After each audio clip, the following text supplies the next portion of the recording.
of sand working in under the blankets. Rub a horse raw. We're getting the lee of those rocks. Stop. Don't hurry.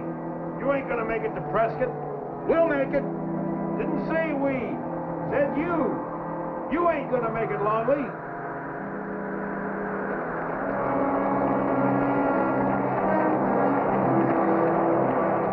4-1, Longley.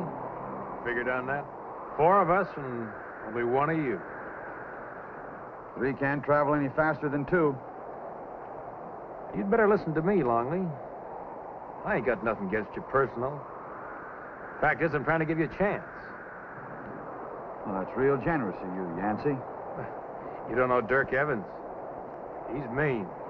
He's got ways to make a man die. I've seen just about every way there is. Well, you could leave me here. Wouldn't nobody know? Sam Blaney would know. I made him a promise. You could say you lost me in the storm. I could wait right here for Dirk and the rest to catch up. You seem mighty certain they're coming along. Well, sure. They ain't gonna let me sit in no jail. Tried to break me out in Salt Creek, didn't they? I guess there's honor among thieves after all, huh? Hell, there's more than that. There's $18,000 in gold. Stuff we took off the stage. You've got it? Well, the posse was riding up our backs, and Dirk figured we'd be best off to scatter. He let you take the gold with you, huh? It just happened to be in my saddlebag. Why didn't you stop and split it up? Didn't have time to weigh it out. I'm the only one who knows where it's hid. You see, they got to follow. It's pretty smart, huh? Yeah, you're smart, all right. You got caught. Well, it's kind of foolish, I reckon, going into Salt Creek. I got a girl. Say, it comes to being smart, you ain't taking no prizes neither. You bought yourself no bargain. That sand's gonna stick in your hide for weeks. Well, you could be sitting someplace comfortable like, maybe having a drink. What do you want to do this for? It ain't nothing to you. You don't wear no badge. You ain't the law. Sam Blaney is, and he's hurt. Then I guess you wouldn't understand about friendship. Why not? I got friends. I got good friends. It was Dirk Evans put that bullet in Sam Blaney, and he'll put one in you. You just wait, Longley. You wait and see. Go!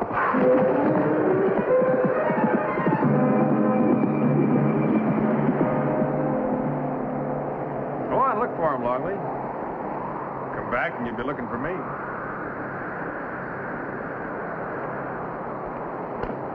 You still figure 2 can travel fast as 3?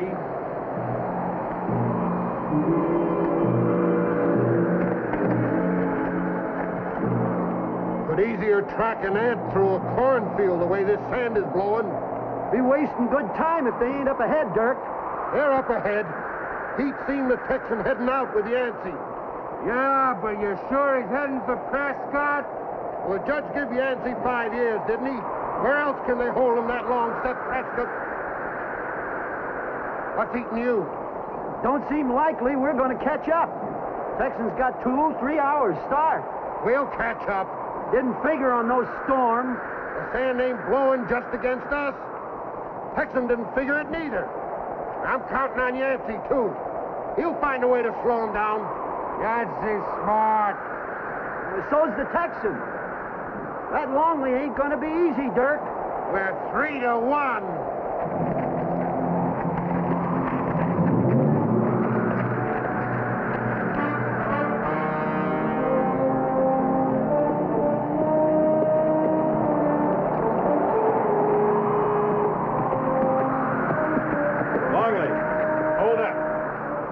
How about some water?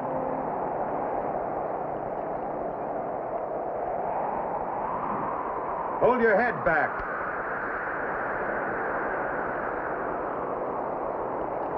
Hardly enough to wet the dust. Not much left. You'll thank me later. You got a long way to walk. You forgot something, Longley. I got friends. I ain't walking to Prescott. And you ain't right.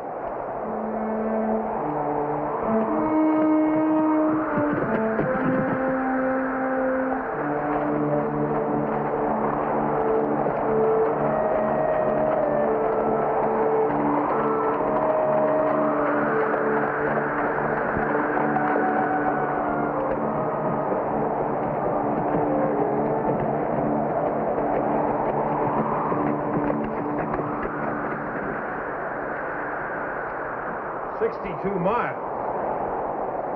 It's a lot of walking. We'll make it.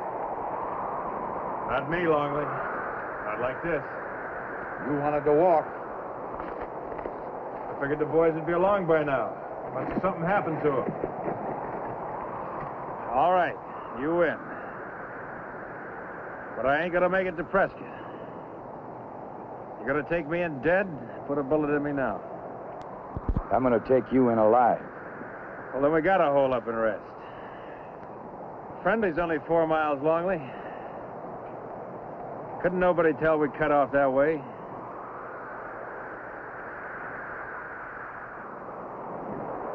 The only chance we got. Ain't nothing between here and Prescott. Water all gone? It's gone.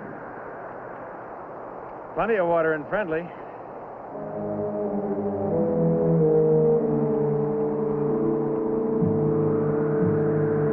Get up. You try anything, I'll blow your belt buckle right through your back. You gonna walk? It's only 4 miles.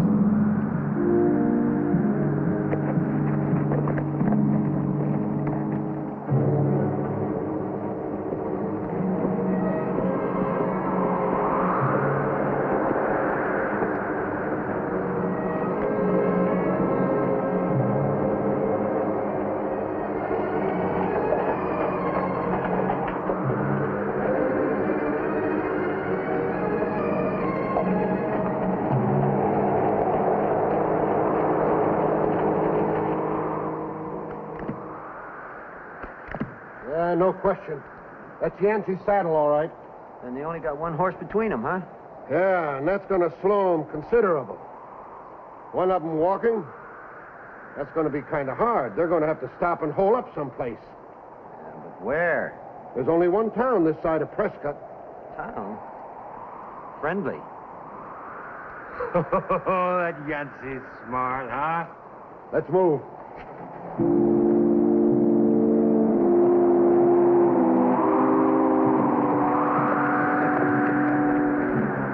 Don't expect no welcome committee.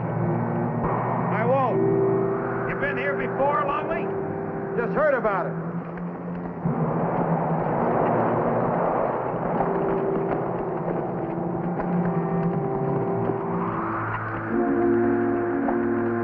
Get down. The town was started in the 50s by folks from back east. Heard there was a war on and didn't want no part of the fight. That's why they call it Friendly. Apaches couldn't read, I reckon. What they left, the cholera took care of. Cholera? Oh, it's wore off by now. You know a lot about it. I've been here before. And so's Dirk.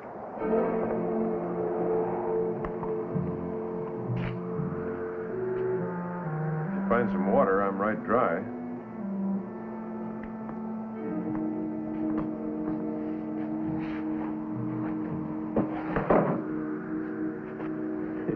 Won't do you no good. Dirk will cut me loose. Got no more chance than a goose in a pen.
to somebody?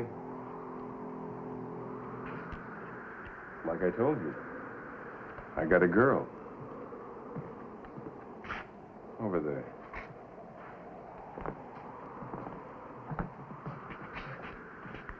This post ought to be right comfortable. I broke it in for you.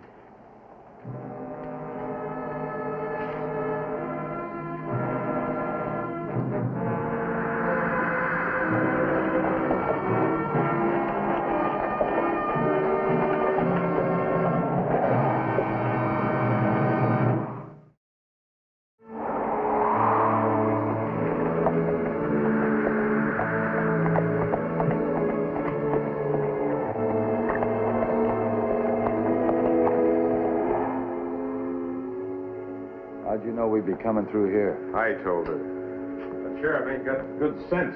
But best visit me every day. What are you going to do with him? Well, I ain't exactly got it figured out. I don't want no killing, Yancey. I never counted on no killing. You hear me say I was going to kill him? What about your friends? That's right. That would be murder, Yancey. I don't hold with murder. Nobody asked him to stick his nose in it. But no affair of his. Let him go. Let him go. Take his gun and turn him loose before the rest of them get here. And what happens? Does he get back? We could head for Mexico, you and me, now. I ain't got no horse. I got one, and you could get one. Easy enough along the way. You got all that gold. Well, it's here somewhere, as you said it was. Wouldn't never need no more. You mean take it all? You don't owe them others nothing. But they're my friends, Bess. They ain't your friends, not Dirk Evans. What are you saying? What are you saying? You're hurting her. Say it! When I rode down to Sonora to tell Dirk they'd caught you, he kept asking about the gold. Did I know where it was? Well, that's his right. He only wanted his share. He wanted all of it. And he wanted me, too. You're lying. Why? She's pretty enough. Smart, too. Dirk was going to cross you. Get out now. He'll never catch you. Won't know where to look. You shut up. That's right. Couldn't nobody tell him. Him? Cut me loose. I won't be here. You sure he was following us? He's following. And you don't have much time, mister. We got enough, Yancey. 18,000. Wouldn't have to be no more stealing, never. No more fighting, no more killing. You know something, Yancey? You're a fool.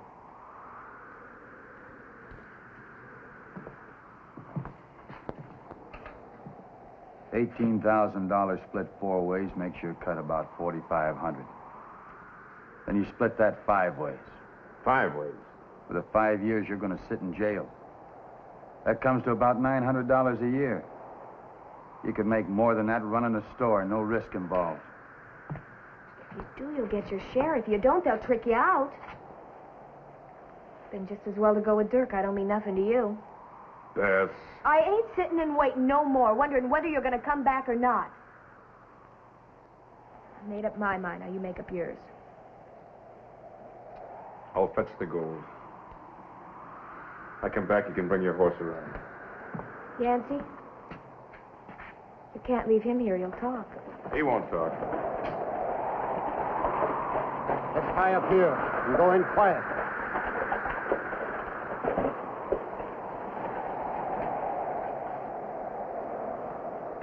Killing a man in a fight is one thing. This is something else. They'll find him. They'll hunt him down, Bess. There won't be a gopher hole they won't search. He won't be any good to you dead.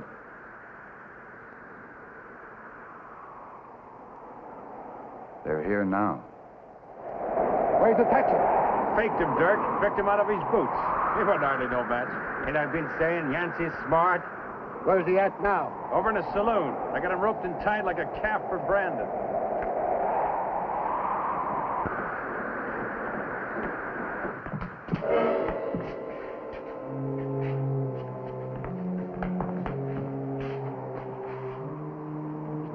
Smart, huh? Well, he must have had a knife hit on him.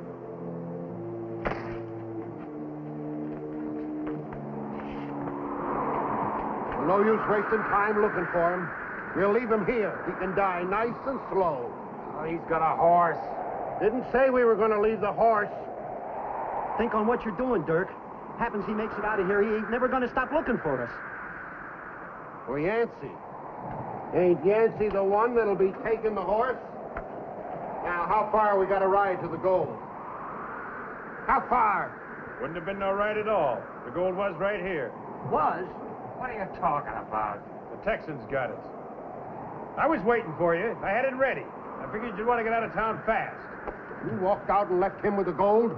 We were going to need water, and I was looking for it. I had him hog-tied all right. We'll smoke him out. It's 4-1. Almost. Now spread out.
Drop it.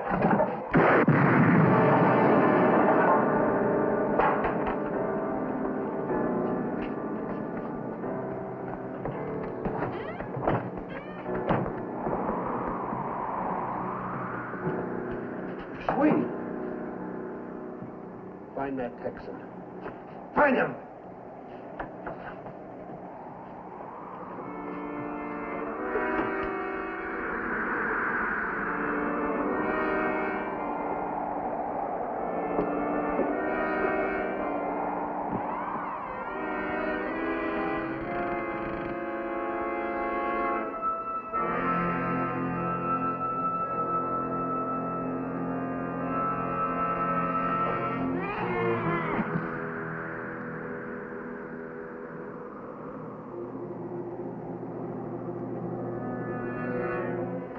Hold it. Drop that gun.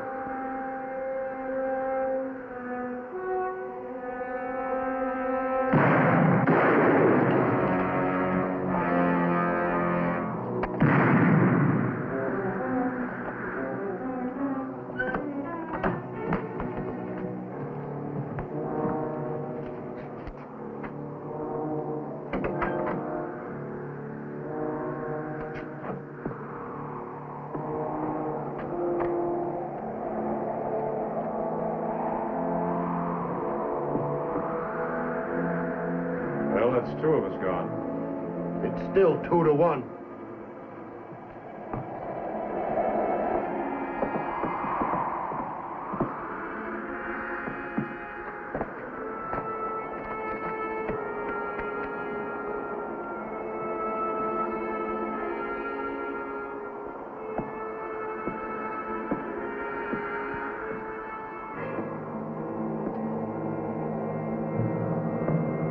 Throw that gun away. Drop it. Now move. Ain't nobody moving. Nobody, nowhere, till I see that gold. Now drop that gun. Now, you told me you got the gold, Texan. Where is it? Well, that's smart. Real smart. Figured to get me killed, maybe. And tell you I knew where the gold was so he can come back and pick it up later. He's lying. He's lying, Dirk. I was going to put a bullet in you anyway. You can't if you want to see that gold. Maybe you're the one that's got it. And you can't shoot me either. Now, one of you is lying. Which one? Can't kill neither one of us. Fact is, you're hornswoggled, Dirk.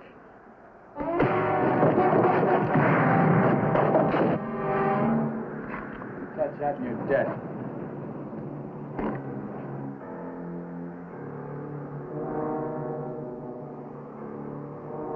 I prefer you got the Prescott alive. You know you got a gun on your back? That trick's so old it's got whiskers on it. It ain't no trick. Don't touch it. Bess?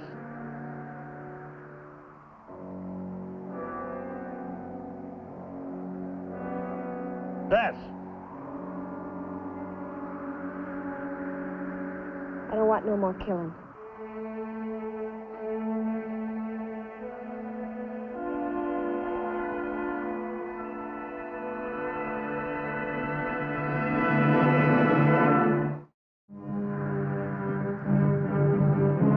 Leastways, I'll know when to look for you. You know how long 5 years can be? Maybe you can buy a couple of years. A couple of years, how? What's the price? $18,000 in gold.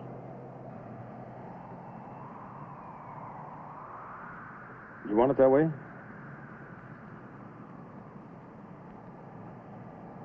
I'll show you where it is.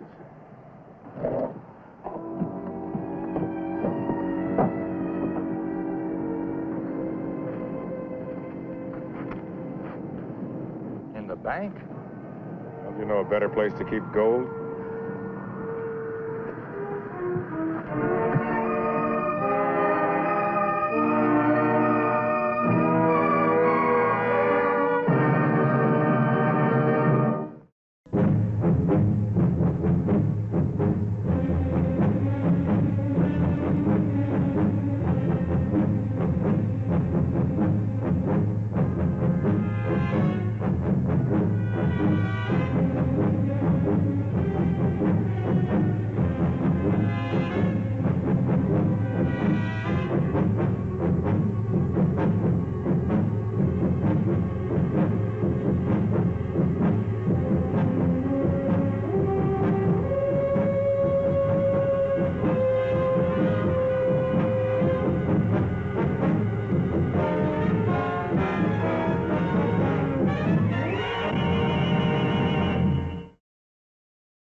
Hi, boss.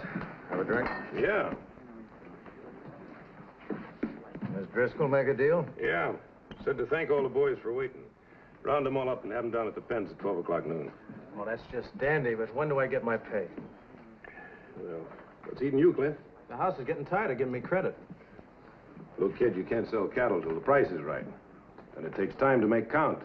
The tally will be ready this morning. Don't know why you're so fired up about getting your money. You'll just lose it. Now, you better quit preaching to me, mister.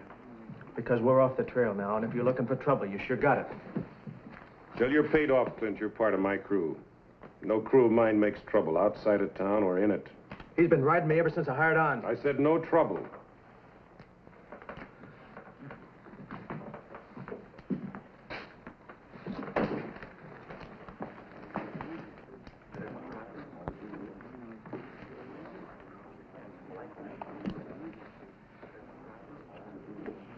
You ought to quit playing if you want to show some cash for 2 months on the trail. If I were you, I'd mind my own business. Deal. Young hothead.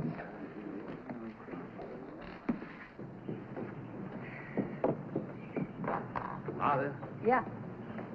that's an awful lot of cash. If I were you, I'd head for the nearest bank right off. Now, Mac, don't you worry about that. This is safer than any bank in the territory. Besides, I'll be on tomorrow's train. Thanks for everything. Good luck, Martha. Mac's right, you know. That's a lot of cash to be hauling around. Well, now, don't you be getting on me, too. You know, I carry something in here besides money, and I know how to use it. Here, now, will you take care of the boys? All right. My line up, fellas. Your first, Ben.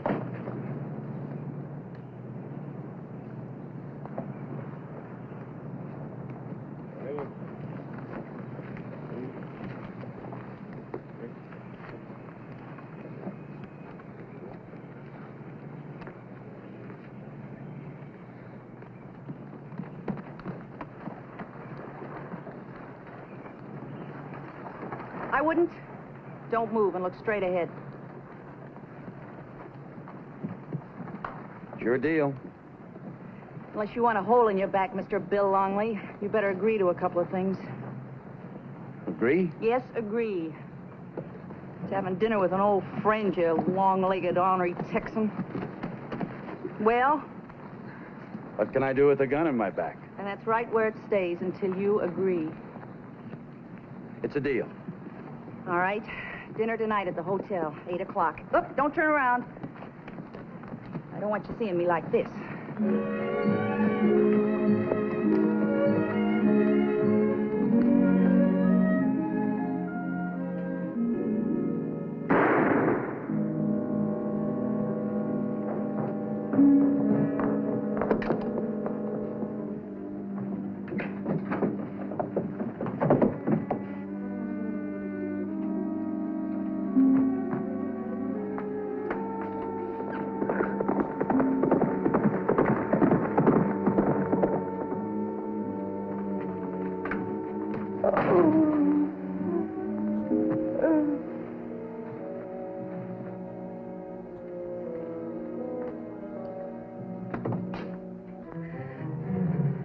Can you tell me who did it?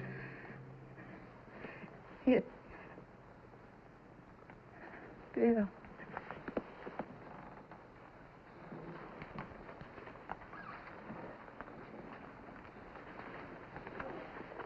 Bill. Don't talk now, Martha. I guess Clint Gleason was a little too fast for me.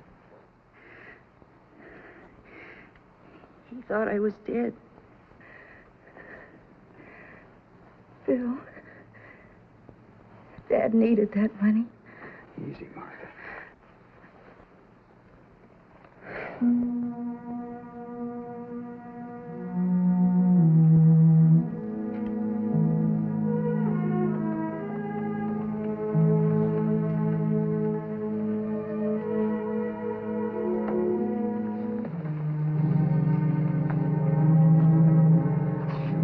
Who's Clint Gleason? That young hothead in the bar this morning.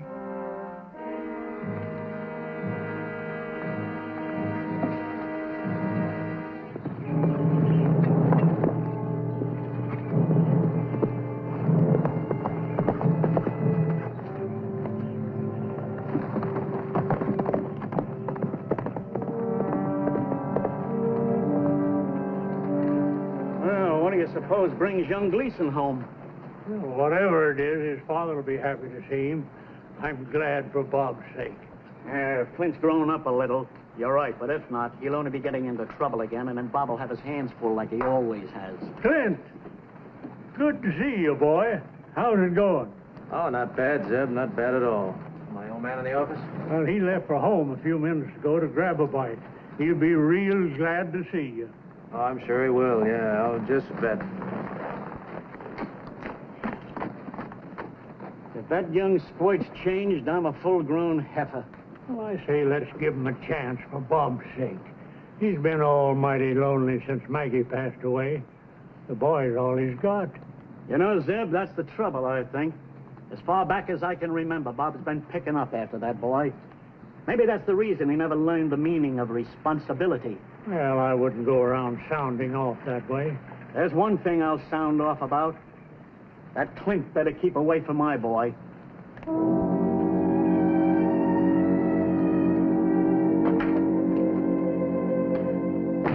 Bob, you home? Clint? Boy, good to see you. Let me take a look at you. Why didn't you let me know you were coming? I just thought I'd surprise you. You in trouble? Do I have to be in trouble to come home? Look, son, no reason for you to be ornery. Then don't go looking for reasons, Pop. Look, I'm sorry. I didn't mean the way it sounded. It's just... Well, I'm not a little kid anymore, Dad. You don't have to be looking after me all the time, you know? I reckon that is the hardest thing, to realize that you're a man now. I keep thinking of you as about that high. When I used to throw you up at the ceiling, Maggie'd stand there half scared, afraid I might not catch you. Yeah. Pop, I'm going to buy my own spread. Try it on my own for a while. Well, that's a fine idea, son, but you gotta have money. Where'd you get that? I rounded up some wild Mustangs. I sold them at a real good price. Then I sat down in a poker game and $1,200. Why, if anybody had told me it was that easy, I wouldn't have believed him. So you got your stake already, huh? You know, I'm real proud of you. At your age, you've got more there than I've earned in all my life. You hold on to it. Oh, I sure will, Dad. Ooh, almost forgot. Talking to you, I gotta make the rounds. Wait till the folks in town hear about this. Ah, well, I always knew you'd amount to something. A little wild as a boy, but what boy isn't? Now you're gonna settle down on your own spread. You know, that makes me feel good all over. There are people who think that if a boy's a little light-footed, he'll never settle down. I always told him not to worry about you. You're a Gleason. See you a little later, son.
Howdy.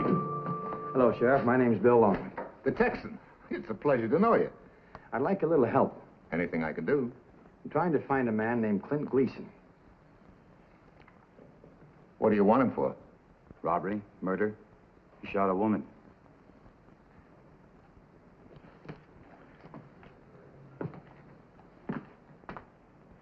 Are you positive his name is Clint Gleason? Yeah, she identified him before she died. Something you hadn't counted on, I guess.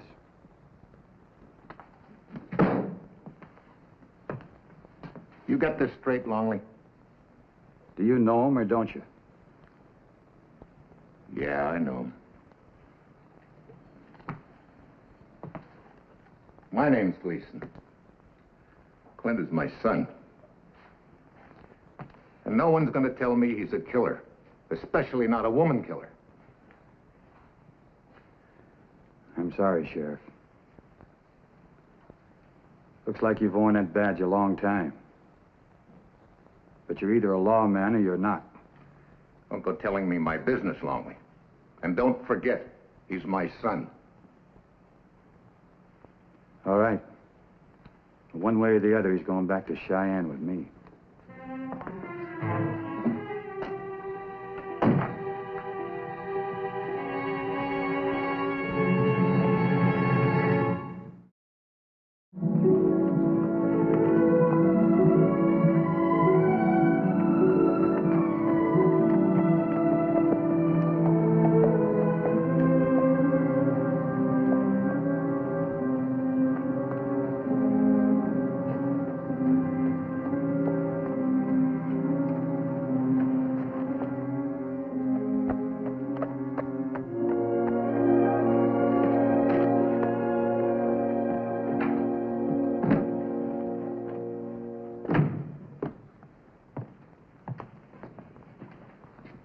What's the matter, Dad?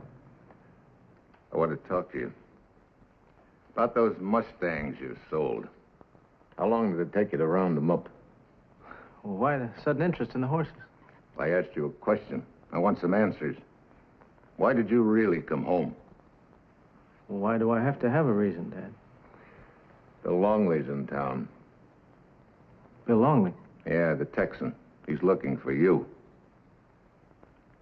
He told me quite a story about you.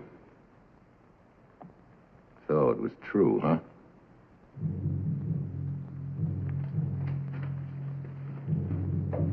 What story, Dad? I don't know what you're talking about. Clint, how could you kill a woman?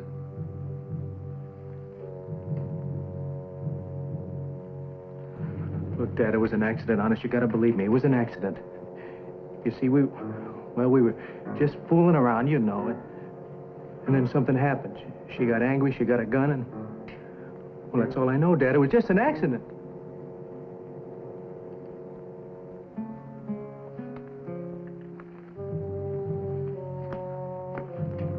Look, Dad, I can be safe here if you take care of Longley.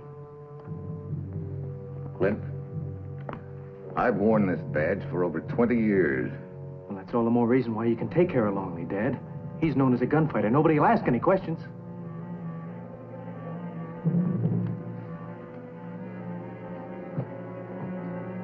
Oh, Dad, you gotta do something. Pull yourself together.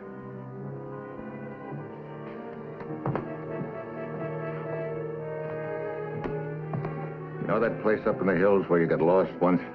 Yeah. Get on up there. I'll meet you later. Go out the back way. Right. Leave it.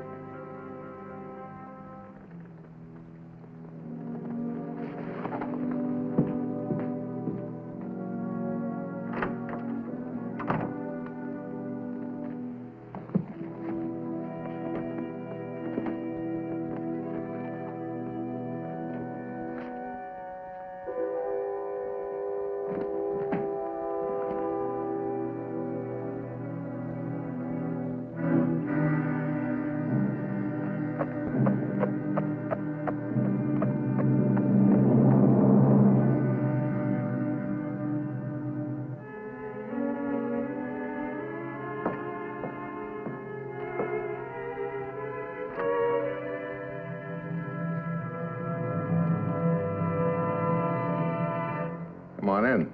It's open. I've been expecting you. Yeah, I know. Here's what you're looking for, Longley. Now, ride out of here.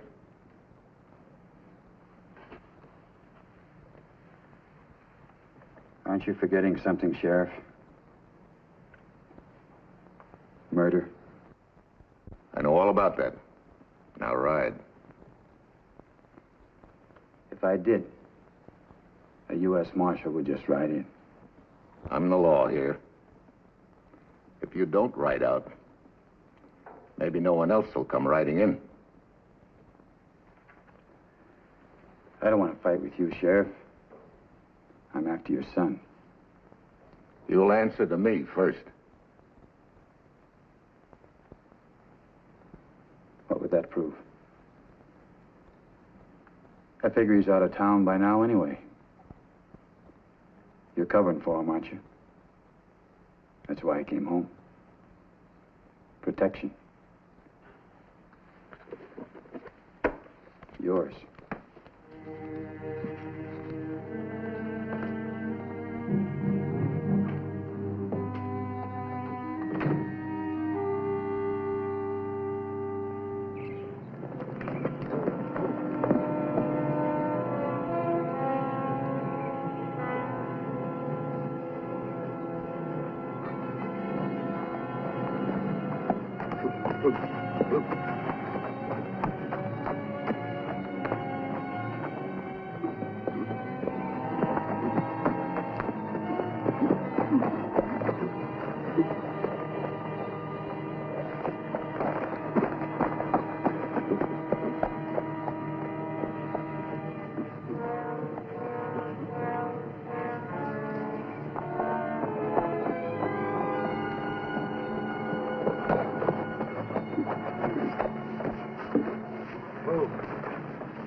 Well, looks like there's a few of us riding the hills this afternoon.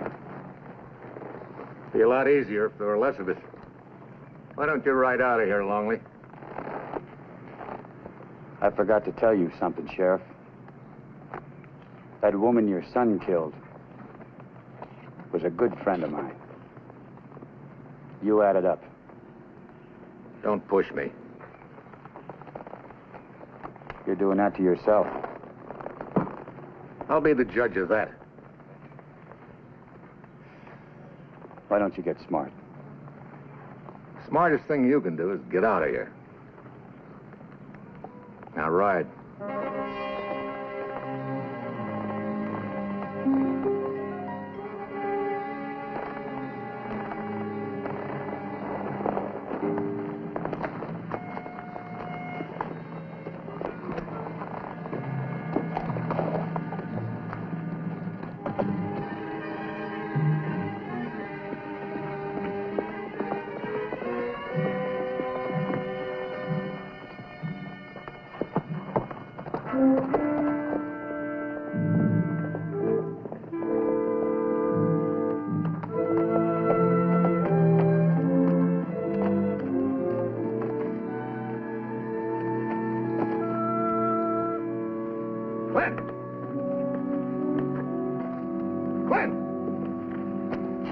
Son, I gotta know something. Are you sure that was an accident? Pop, I told you it was. You gotta believe me. All right. Get on your horse. You gotta ride. But why? Longley's on your trail. I took the shortcut. You gotta get out of here. Pop, now wait a minute. This is going to work out fine. We couldn't plan it any better. We can both take cover. We get him when he comes in between us. He won't have a chance no matter how fast he is. Wait a minute. I didn't raise you to ambush anyone.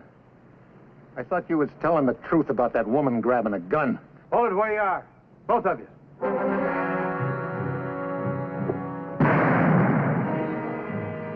He can't take both of us, Dad. Drop the shotgun. I said put it down, Sheriff. Don't do it, Dad. Clint? Stay right where you are. Well, Sheriff? Dad, you gotta listen to me. You gotta!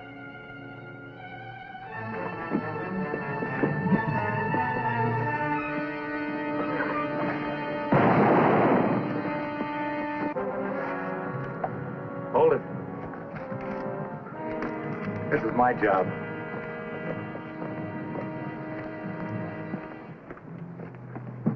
Clint?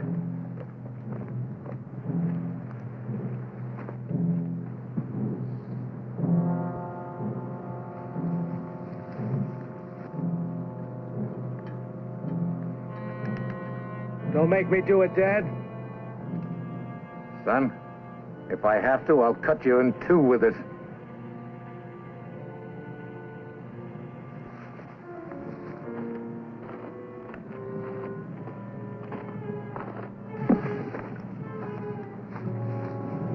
Throw it.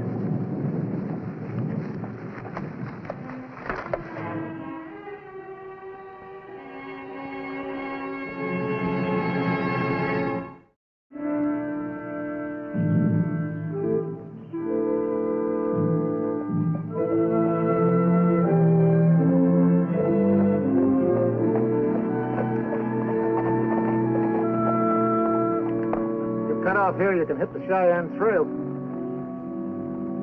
Thanks. Oh, Sheriff, I'm sorry we had to meet like this. Longley, we have a saying down this way. Doesn't matter how bogged down the trail gets as long as a man finds his way home. Thanks.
Mail for Bill Longley, general delivery.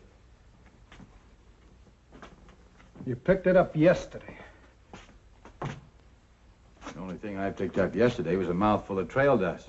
I've been out on roundup for over 3 weeks. Now, look, mister, I don't know what you're up to, but Bill Longley come in here yesterday and asked for his mail, and my assistant give it to him. Well, where's your assistant? Ain't here. He's down Abilene where he ain't working this week. Now, supposing you go tend to your business and let me tend to mine, huh? He gave my mail to the wrong fella. You don't say. I said he gave my mail to the wrong fella. Look, mister, whoever you are, there was a Bill Longley in here yesterday. Look, it ain't just my say-so. Ask anybody. He left his brand all over town. I'll be back.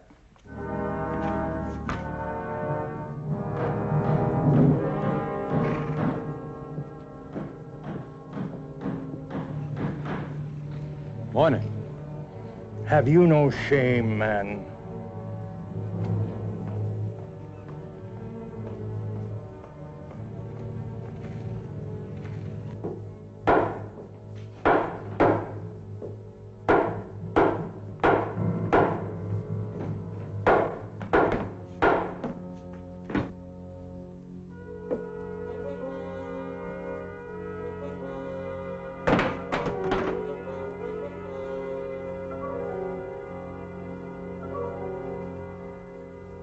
Now, please, mister, there ain't much left to break up. You got most of it last night.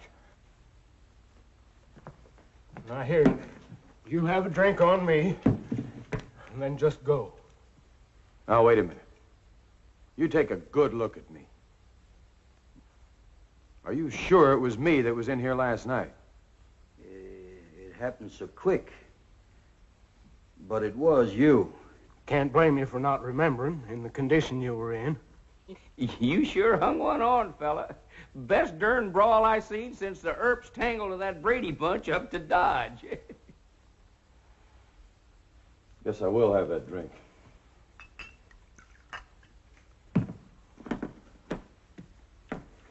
Now, just what did I do? To who and when? Oh, come now. There ain't no call for you to be modest. You sure got your nerve coming back here after the sheriff himself escorted you out of town. Now, don't antagonize the gentleman. He might not be feeling too good after last night. And we don't want any more unpleasantness. Unpleasantness? That's an insult. You was mean. Mean, miserable, and downright cantankerous. Well, I can see nothing I'm going to say is going to change your mind. I was mean and I was miserable. Now, just for the record, what started it? Oh, making out you was too drunk to remember ain't no excuse, Mr. Bill Longley. How'd you know my name? Well, you shouted it all over the place every time you busted up something. Well, what started me breaking things up? Well, sir, you come in here kind of leaning, you know? Yeah, I know. Then what? Well, and you belted down a couple more, and right then I knowed that there was trouble a-brewing. Because you sized up the place just like you owned it, including Madge. Madge? She quit, Mr. Longley. Left town this morning. There was a fella getting a little too friendly with her. Leastwise, too friendly for your taste. Next thing, he was down on the floor, and you sitting right on top of him. Well, things being what they were, everybody started choosing up sides, and then you really got mad. Yeah, I sure did. Oh, if you think this is bad, you ought to see the hotel. The hotel? Sure, where you went looking for Madge. She locked herself in her room, and you busted down every door till you found her. Right then's when Sheriff Dawson caught up with you. Or, there might have been a few more little details that you can't recollect.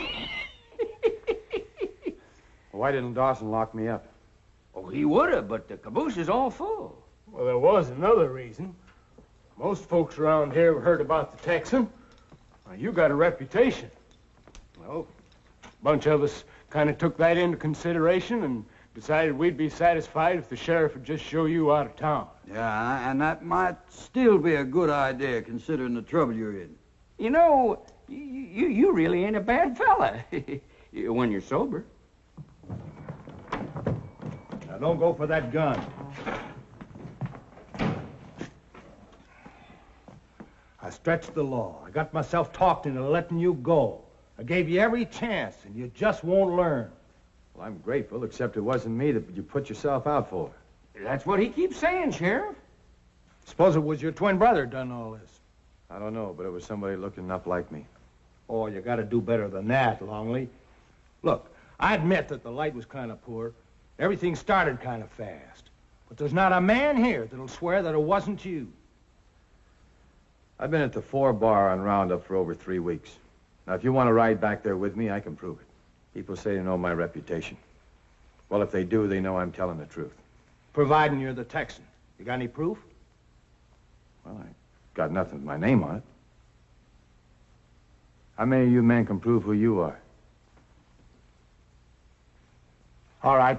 Suppose you tell me why anyone would go to all this trouble just to get run out of town. I don't know. But I'll tell you this. I'm not going to stop till I find out. You done any more damage? Not even a broken glass. All right. Since you didn't come here today looking for trouble, I'll give you a chance to go find yourself. Thanks. Can I have my gun? You'll get it when you're headed away from town.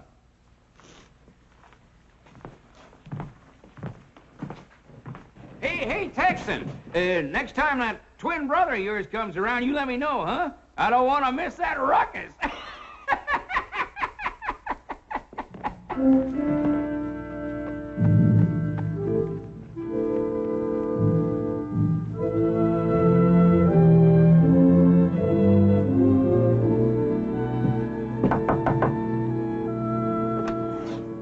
Yes, what do you want?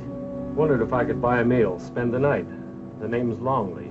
Bill Longley. Bill Longley? Why, yes, I've heard Ed speak of you many times. Come right in, Mr. Longley. You're as welcome as rain after a drought.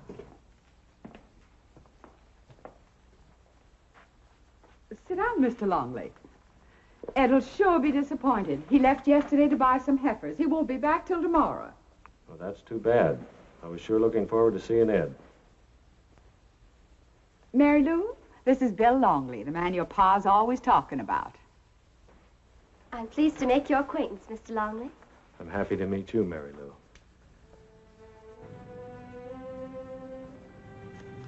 It's awfully nice of you to help me with the stock, Mr. Longley.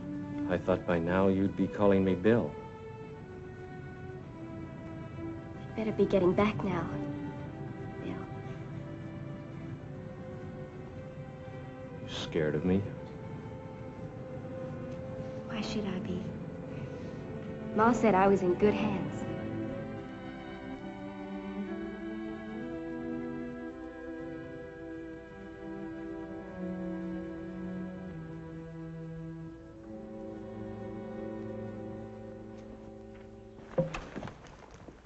It's fast draw, but a little late.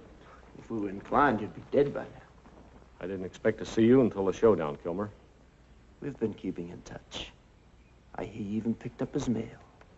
Now that shows initiative. Who are they? Let's say they're insurance. I want all the odds on my side when Bill Longley shows up. I've been thinking about that. I've never heard of anyone going to so much trouble to kill another man. It's almost like leading a steer to slaughter. What's he done? You've already got $2,000. And 2,000 more when he's in the open. That's enough for you to think about. It was. But everyone seems to have heard of this Texan. As soon as I mention his name, I got 1 million friends. Excluding you. Don't you worry about me. You'd still be rotting in a stinking jail if I hadn't lied to get you out. I ain't forgetting. But I got a natural curiosity about this Longley. You want reasons? This is reason enough. I used to be able to pick any card out of the deck just by the touch. Now it's as useless as a tree stump. That's right. Bill Longley. He accused me of running a crooked game and we shot it out. His bullets smashed every bone in my hand. Mister, I made my living with cards. Now I can't even shuffle. That's like shooting your trigger finger off. Maybe you shouldn't have cheated. You just keep rounding them into coming after you. That's what you're getting paid for. Everyone says this Texan's a fast draw. Fast enough. Well, when he shows up, my job's through. Is that right? That's right.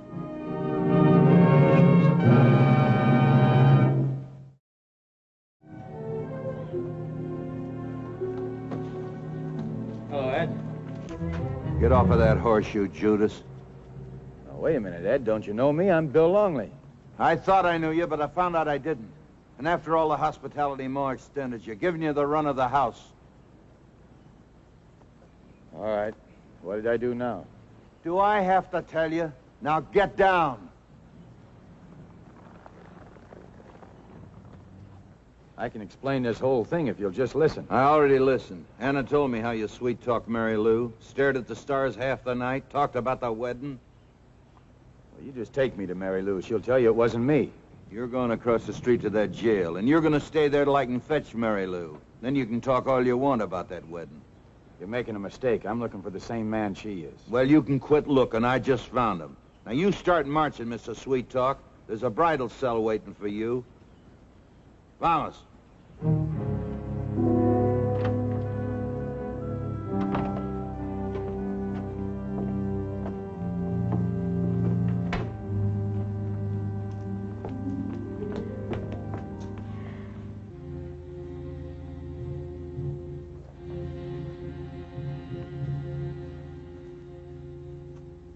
Well, don't just stand there, girl. Say something. It's not him, Pa. Are you sure? Oh, yes, Pa. I'd know Bill anywhere. But blasted girl, that is Bill Longley. Maybe so, Pa. But it's not my Bill. It's not him. Ed, tell the sheriff to let me out.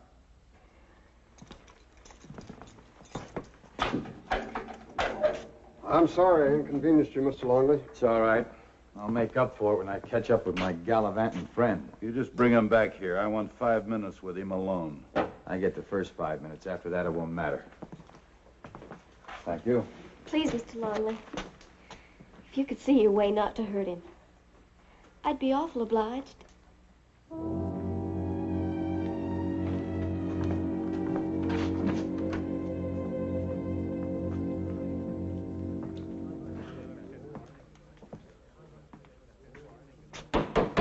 How about some service? One moment, senor. I said I want service now. Si, senor. Whiskey, the best. You have just ridden in, senor? That's right. The name's Longley. Bill Longley. Senor Longley? Why you not say this before? Oh, this drink, as you say, is in the house. Why? Why? You don't know me, but I know you. Well, there is... my cousin knows you. Luis Cardenas. This was in Laredo. There was this man. He was a gambler. His name was Kilmer. See, Jeb Kilmer. Bueno, this hombre cheated Luis, my cousin, at cards. Now, when Luis complained, this man tried to kill him. But Luis, my cousin, said that you take the gun from Kilmer and make him vamoose out of town. Yeah, sure. I know your cousin. Yes, senor, but what you do not know is that his wife Maria and Pepito and Rosa, they always speak of Senor Longley in their prayers. And me, I am your lifetime friend, senor. And remember, if there is anything you wish, anything, you ask Juan Rafael Arusa. I heard of you, Longley. How you got a personal grudge against gamblers. So? So you're looking at one. Please, Senor Longley, he's not here for trouble. Shut up. Oh, please, I beg of you, go. Go before there is trouble. I guess you ain't as good a friend of his as he is of yours, huh? He's all right, senor, please. Now you get out of town the way you made Jeb Kilmer leave, or there's gonna be trouble. I'm not here for trouble.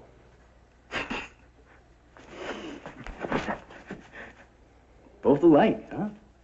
A couple of chicken livers. Let him go. Are you asking me or telling me?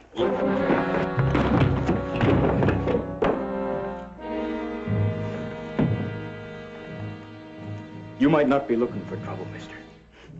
You sure got it. No. No, Senor Longley, no. Anytime you're ready.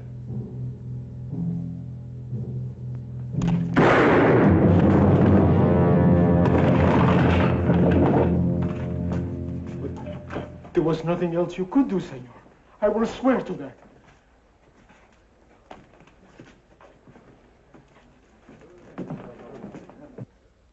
Now I will speak of the Texan in my prayers.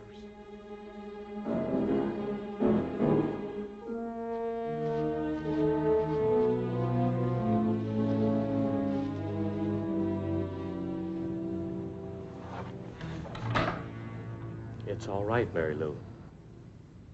You. I told you I'd come back. You told me a lot of things. Who are you? I can't tell you. Not yet. You've got to trust me. You keep away or I'll call Pa. Don't do that. I had to come back to see you and to tell you that when this is all over, I'll be coming back for good. When what's all over? I said, you've got to trust me. How can anyone trust you? Using another man's name. Hiding behind his reputation. Taking advantage of his friends. What kind of a man are you? I don't rightly know. Well, you'd best find out. And don't come back until you do.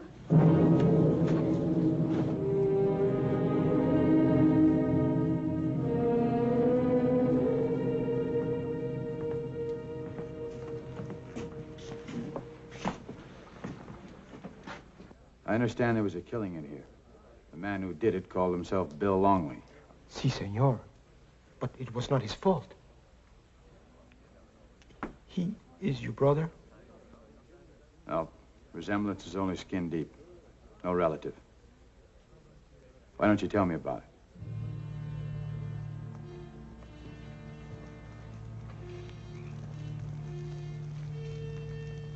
It's getting so I can almost count on you showing up. It's nice one of us can count on something. Cass here was in the bar when you let your temper get the best of you. Who you working for, me or Longley? We agreed I'd do things my way. Your way's getting kind of tame. You started out mean enough. But now you're acting like you're ashamed of what you're doing. You know, when a man takes another man's place, he could get funny ideas. After a while, he might begin to think that he is the other man. Now you're acting more like Longley than you are yourself. You're talking hogwash. I might believe that, if you hadn't stood up for the little Mexican. He didn't mean nothing to me. What about that moon-sick girl you've been wasting your time on? What about her? Just this. Nothing. Nothing is more important than Longley. And if you're worried about what she'll think about it, when it's all over, you just show her the $4,000. You won't have another worry. There's a lot you don't know about people. I don't know. I lied for you. Get you out of jail. Give you more money than you'll ever see to do a simple job. And you bellyache. What kind of man are you? I've been asked that question before. And I didn't know the answer. Well, you better find out. And if you need any help, you just take out that $2,000 and look at it. And remember, you got it to rile Longley into coming after you. Now we're going into town. And when we come back, you better be ready to get moving.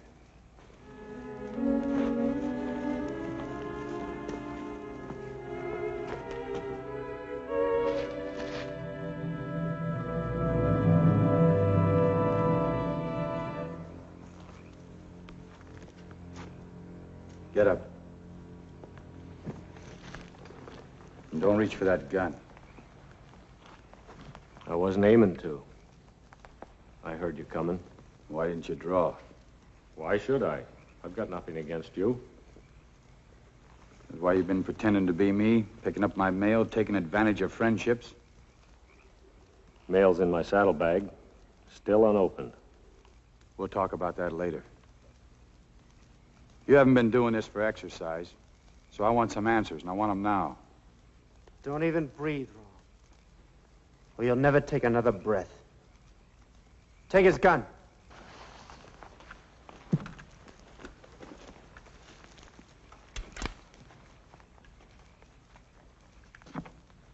You remember me?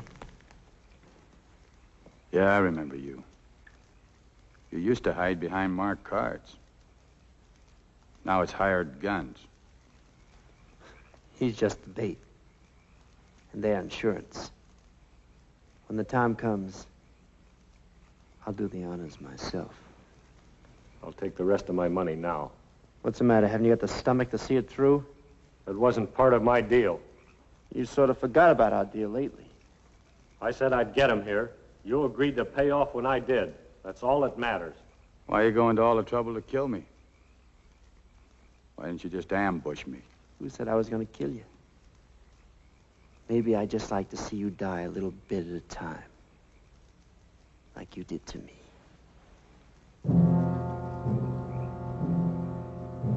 Put up your right hand.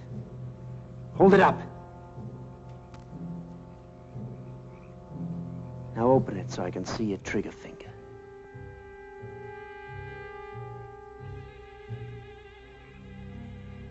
You've been acting like him.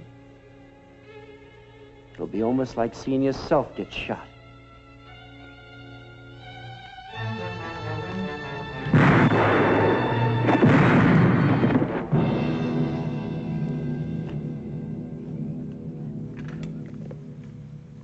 Why'd you do it? I didn't like the odds.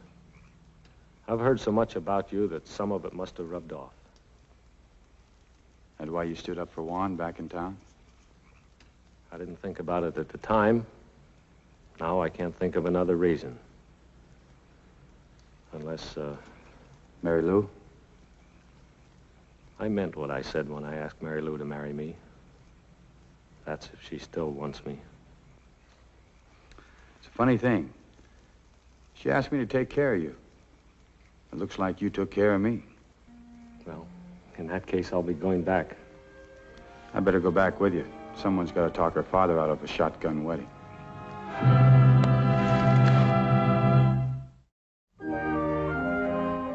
Do you, Warren Masters, take this woman to be your lawful wedded wife? Mr. Masters, do you take this woman to be your lawful wedded wife?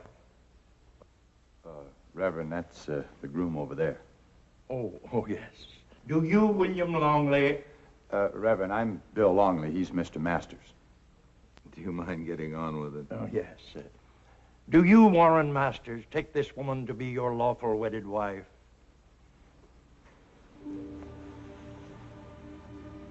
I do. I now pronounce you husband and wife. Kiss the bride.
take our horses, mister?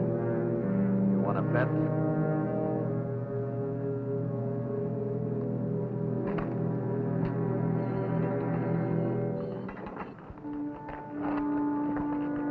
You leave him alone. You hear? You've got no right.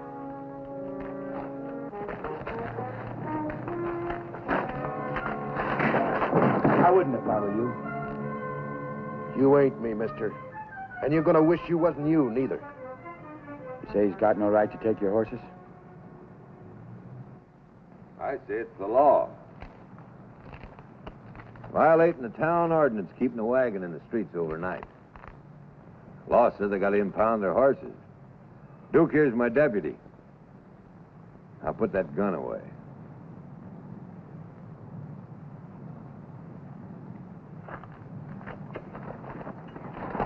Please, there's nothing that you can do. It's no use you getting into trouble with the law. That's sure enough, right? I'm sorry. You might even be sorry.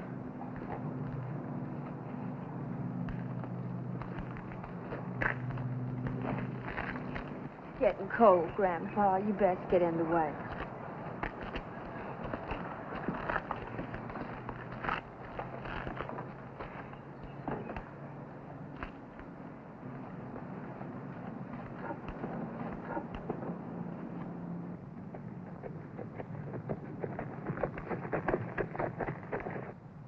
Got room? I'd like to stable. I got room.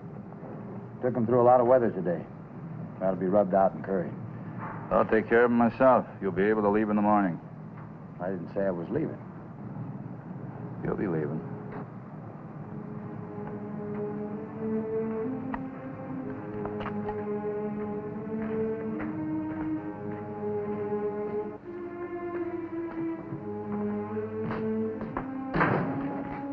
You're early. Stew ain't ready yet. You can have the soup and maybe some apple pie and coffee. Well, that's real kind of you, ma'am. Least a body can do. Never did seem right to me a man should die on an empty stomach. You got me figured to die? Ain't got you figured to live. Not going against Bart Pennick like that. Well, Marshal, you the big gun around here? Real big. And real fast. And that deputy ain't but half a mite slower. You take my advice, you'll pull out of here now. That soup is real good. Ma'am, could I buy some hot coffee? It's from my Grandpa Avery. He's taking a chill. Got him bundled up in the wagon because we don't have money for room in it. Got money to buy your horses back? What's Pennick asking? $50.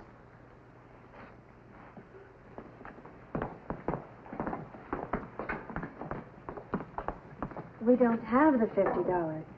We just got enough to get to Squaw Spring. Then hoping to file a land claim and settle. Don't know what we're going to do now. How much is that, ma'am? Ain't worth asking for a dab of coffee. Run along now. Oh, I thank you, ma'am. That's real neighborly. And thank you, mister, for trying to help us. Forget it.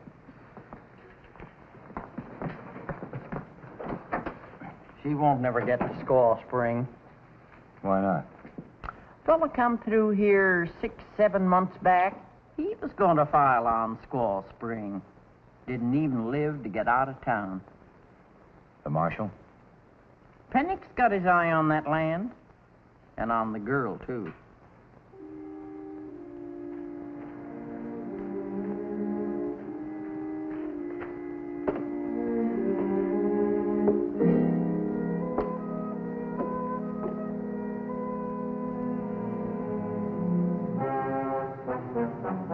That fella still in Katie's place?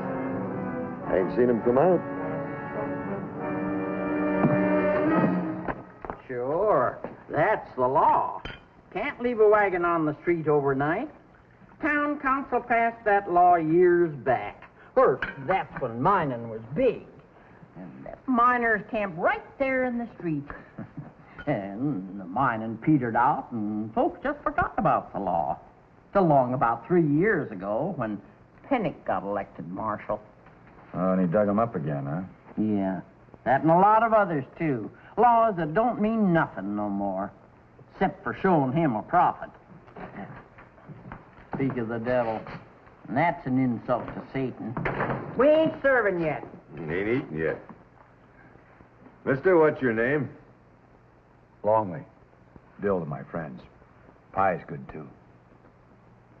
Marshall's talking to you. I know. It's a mighty fine crust. You got business here, mister? Just riding through. Drifter. Oh, I thought I might settle down. Found a piece of land I like. Well, you like it? You want to get there fast. Say, by sunup tomorrow. Oh? You running me out of town? I haven't broke any laws. You will.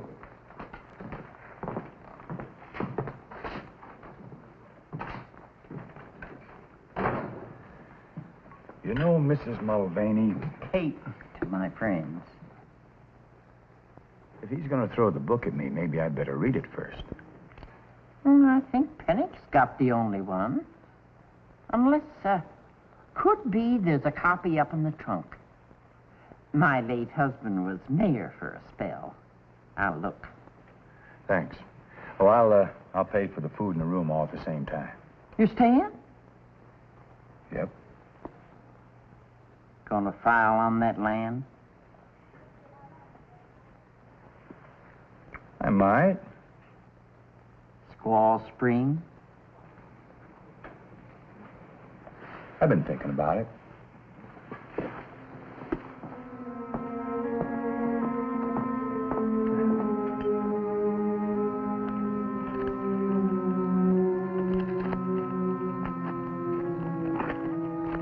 How's the old man? He's all right. Now you move along.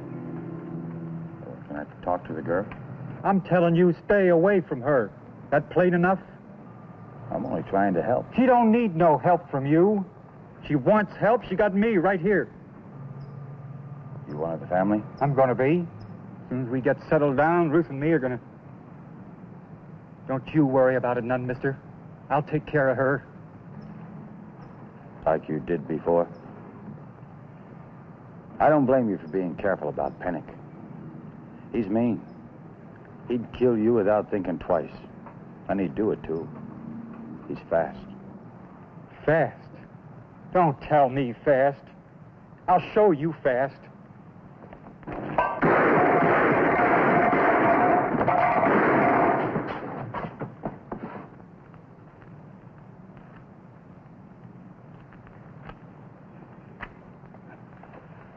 You had to. You had to show yourself off, didn't you? I was just... Ruthie, listen. To what? You always been real brave shooting 10 cups. She's right. I ain't no use to her. I ain't no use to nobody. A fast gun like you? Just being fast ain't nothing. I ain't got it in me to kill. I seen my pa kill once. I was 12. I seen that fella go down. Kind of jerked once. And then the blood was running out all over the dust. I can't.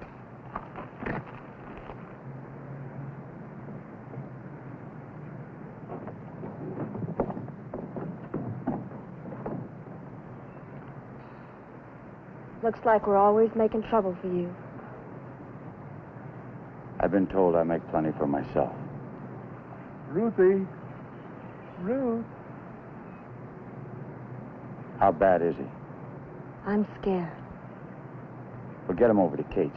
She'll take him in. There comes a time you have to forget your pride. This is one of those times. That old man could die here. He won't go without me. And I can't leave that wagon. I'll leave that wagon here alone tonight, and the marshal's going to take that, too. Think you can stop him by being here? Ruthie. Ruth.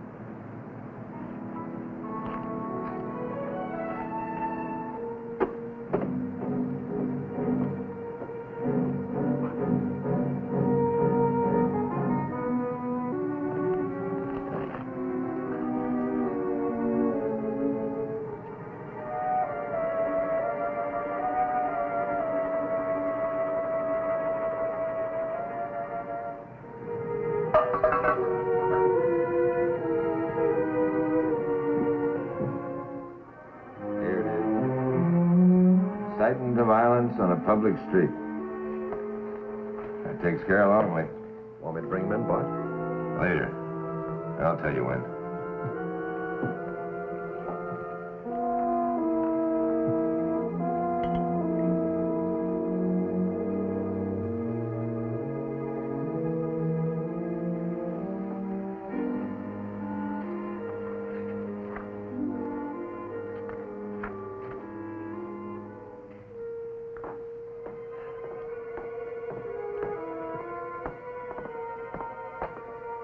Neither one leave him long enough to eat. Oh, that poor old man looks bad. You still studying to get killed? You want out, Kate? Not me. Bill. Marshal's deputy just put a wheel on the wagon. They're getting ready to pull out. How many can you count on, Kate?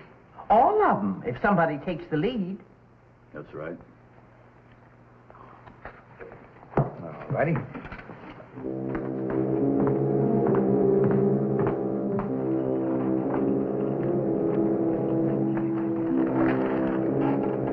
Sure they're over at Kate's place? All three of them. The old man, the girl, and the boy. I checked before I put on the wheel. Good. Come straight back after you hide the wagon. I'll wait for you.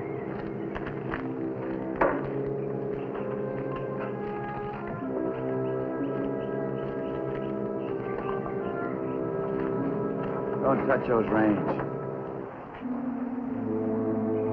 Draw that gun and you're a dead man. Get down off that wagon.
You can't do your own work, Panic.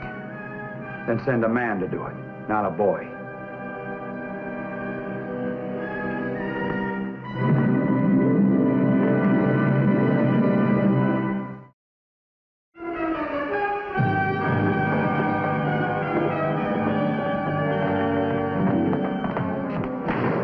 Hold it. You stay nice and quiet. Sit down there. Longley, you're going to be in jail so long, people are going to forget who you are. Don't you need a badge for that? What do you think this is? Forgot to tell you. You're not wearing that anymore. We got a seat for you right over here. What's going on here? Tell him, Judge. Judge? Counsel's just paying respect to my late husband, Mr. Mulvaney. Sit down. What kind of a hand are you trying to deal? There was no council meeting today. Was and legal, too. Read 'em out the ordinance, Ed. Town council, oh yes, duties of. The aforesaid town council shall appoint a clerk, a judge, and a town marshal, each to hold office for 1 year. On January 5th of each year, or as soon thereafter as possible, the town council shall meet and reappoint or replace the above officials as it sees fit. Anybody know the date? I believe it's January 7th. This here court's in session. Sit down. Sit down. Take your hat off. You too. Council put this badge on you 3 years ago. And right off you started running things high-handed, reading the small print in the law, and taking money from honest folks that didn't dare to stand against you or that no-good gun you hired. You should have been out the end of the year, but council was too scared to meet, and the following year they were even more scared. Kind of short on gumption. We got some now. You're gonna need it. You got no marshal. We got a marshal. Who?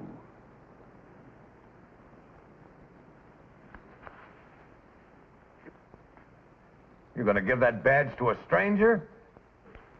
The way I understand it, for a man to be a stranger, he doesn't have any friends. All right, but the hand's not played out yet. Court's not over either. Sit down. Marshal, you got something? Yes, I have. Thank you. Small matter of law. The marshal shall be entitled to 10% of all fines collected by him. You've kept 100% for 3 years. You owe the Treasury plenty. If I don't pay off?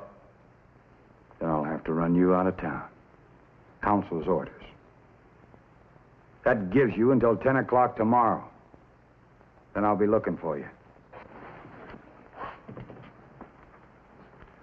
You won't have to look. I'll be right outside.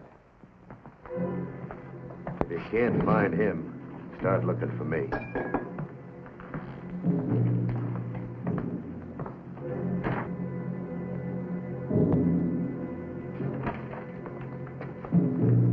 Well? Did you see anything? Not a sign of them, either one. Hey, you reckon they could have pulled out? Well, no, I guess not. What time you got? Well, it's 4 minutes to 10, give or take a minute. You know, it could be that he thought it over and... No. Don't do it, Bill. You don't have to. Well, I took your badge, didn't I? Do you know what a marshal is, Kate? It's the whole town standing in one pair of boots.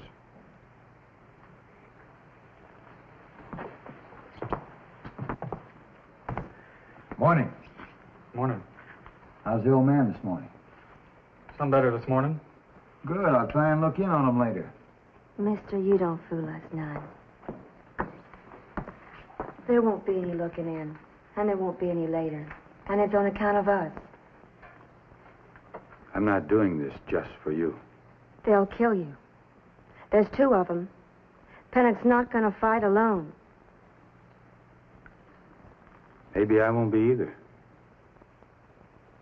Dell? I can't. You know I can't. Ruth.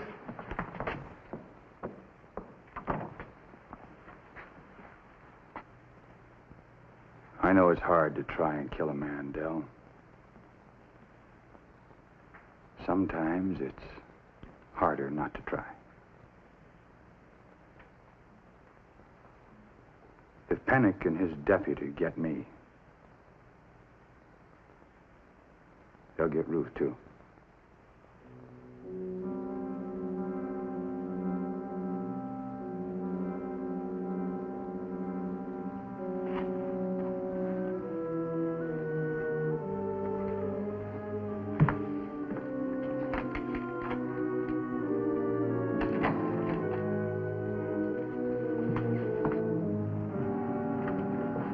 Mister, if I was to walk along with you, Pete, maybe they'd figure there was two of us. Maybe the other fellow wouldn't show his hand. Maybe.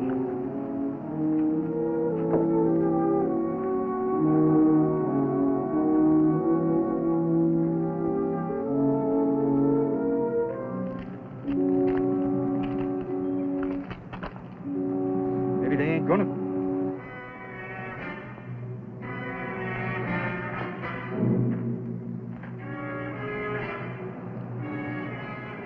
I'll take it from here.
There were two of them. Two of us.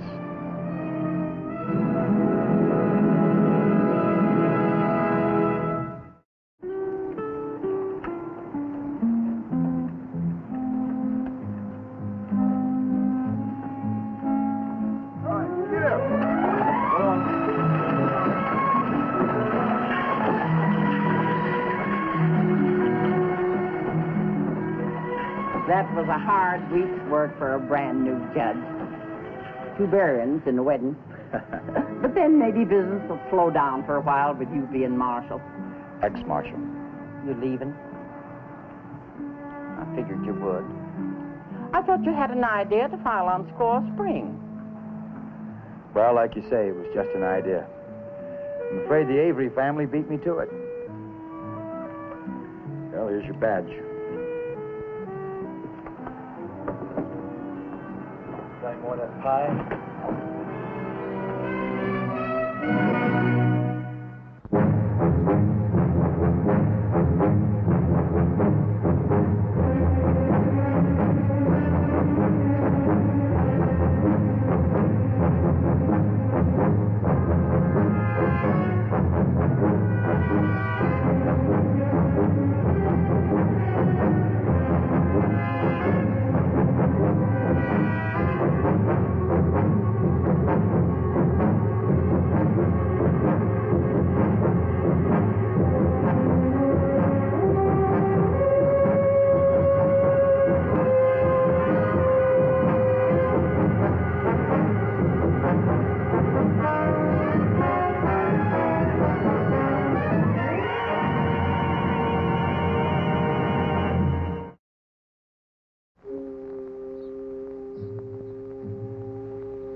What's so funny? You're making fun of me. Why are you making fun of me?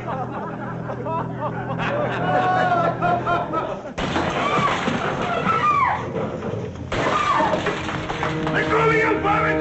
Let go of the informant! Let go! Now, Wally.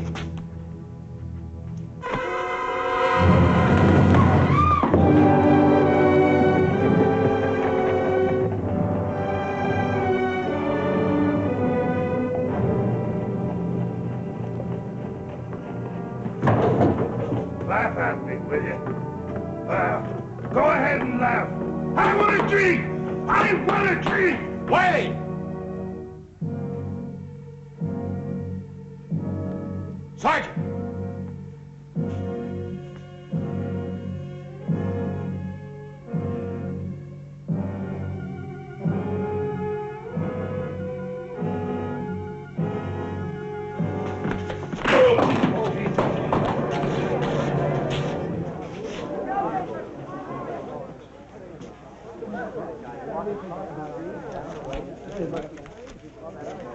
Just take care of the damage?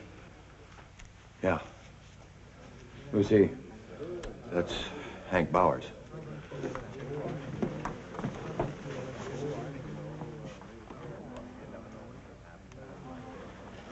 Better get a doctor. Yeah.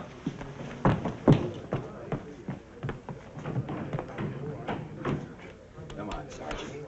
You're always getting in trouble. What's the matter with you? Can't you stay out of it? Oh. You all right? Come on, boy, let's go.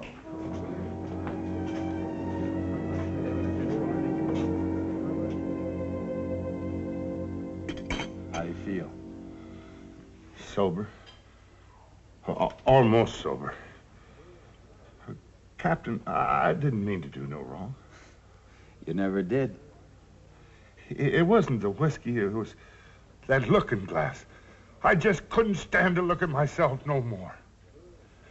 I rode with you all through the war, and I never smashed any mirrors. Yeah, but you seen me more frequent than I seen me. Maybe you got used to it.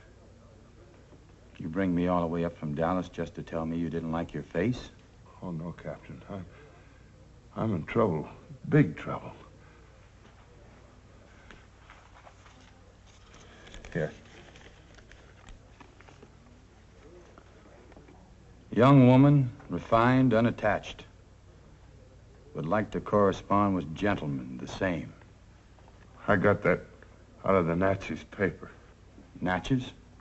Yeah, it was wrapped around some seeds that I ordered. Oh. So you wrote to her?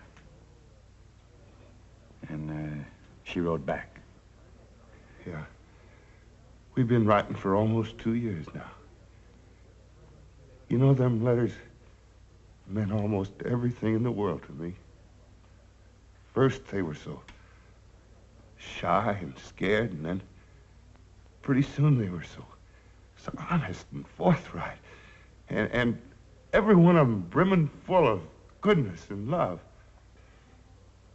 You know, Captain, it ain't been easy since Lucy was took, and just the boy and me.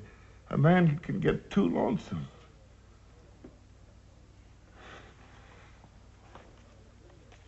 There she is. You're lucky. Well, what's your problem? Well, she asked me to send her a picture. And I done it. Well, good. Only thing is, it wasn't mine. But it's better that it wasn't mine. With a face like this that looks like a mule stomped all over it, she might have been pretty ashamed, thinking that she was tooken in. You can see that it would have been all over. No more letters. No nothing. And a man like me don't get many chances. She wasn't in love with the picture. It was you. What you felt, what you wrote in your letters. So, what do you want me to do? Well, just have a talk with her. Go to Natchez? No, she's coming here tomorrow. That's why I sent for you. I didn't have the heart to tell her no when she wrote me.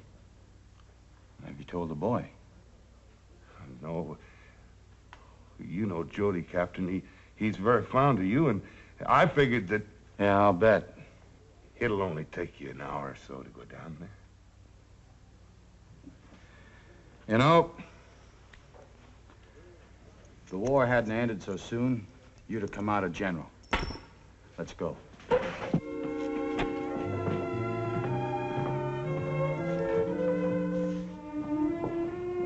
Wiley?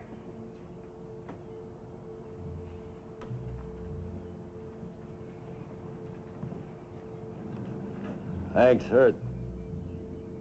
Bad? You better hope he ain't. Holly's gonna have a baby.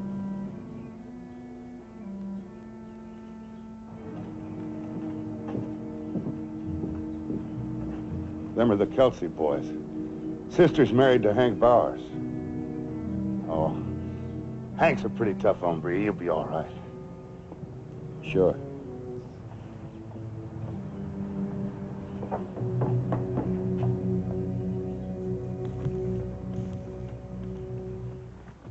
See? I told you it'd only take about an hour. Just about. Oh, Captain. You know, me and Jody have been pretty close. I know. And I figured as long as he's getting a new mom so kind of sudden like that, maybe you could break it to him right easy like. I'll try.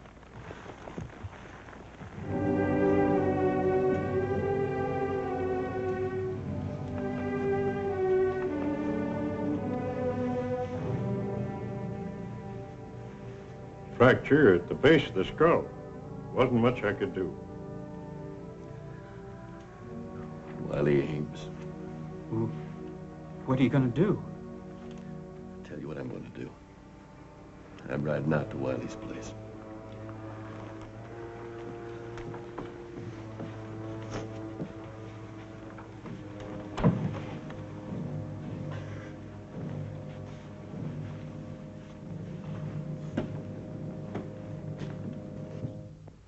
It was this way. Yeah, dead on to a charge.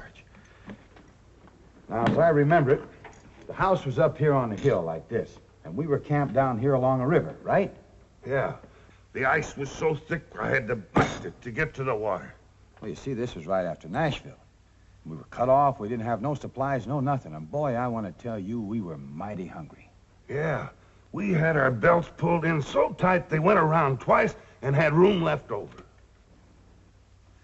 Well, I was sitting on a stump trying to figure out how to feed my men, when all of a sudden down the road a big ruckus started. And here comes this man running right towards our camp with a nice big fat pig in his arms. He was a big man with sergeant stripes. It's Pa. Right, and he was running like the devil was right at his heels. And she was. It was a woman about 50. She had a long-barreled mountain rifle in her hands just like this one here. All of a sudden she stops and she takes aim. She shoots Pa? Well, no, not exactly. She didn't dare. She was scared of killing that pig. And with my face, she didn't know which was which. As a matter of fact, she didn't have a chance to. Your pa run and jumped headfirst right into the river. Through the ice? Oh, but I didn't know that till later. And come to find out, that gun wasn't even loaded. Why, she had to protect that pig so often she didn't have any bullets left. She take that old pig away from you? Well, no. But she was plenty riled. When she talks to Captain Bill, why... Best pork roast I ever had. Wiley! You in there, Wiley? No need of you coming out. You stay with the boy. You got things to tell him.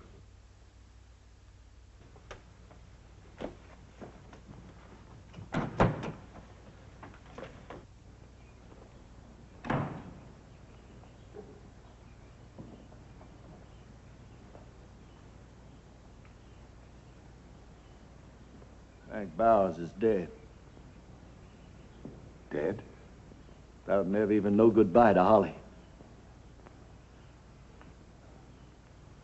I'm sorry. You're sorry.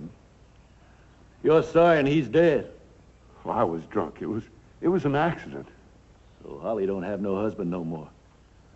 And her young'un ain't gonna have no pa. I said I was sorry. Sorry ain't enough. Now, look, I said I was sorry.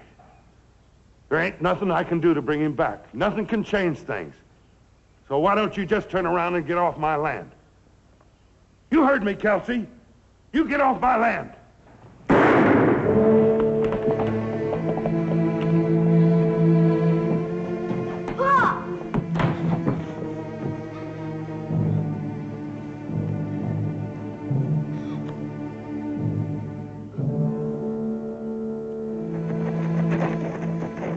Hey, we never figured on Longley.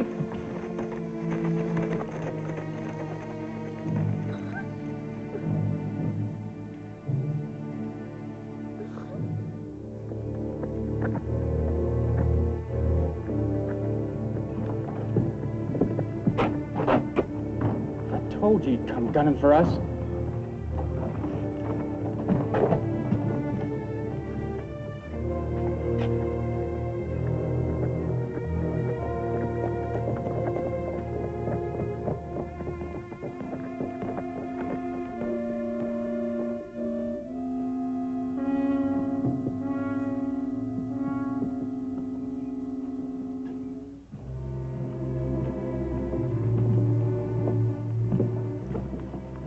Never can tell, is she going to roll in on time? I was going to make a little bet with myself. Well, I guess I lose.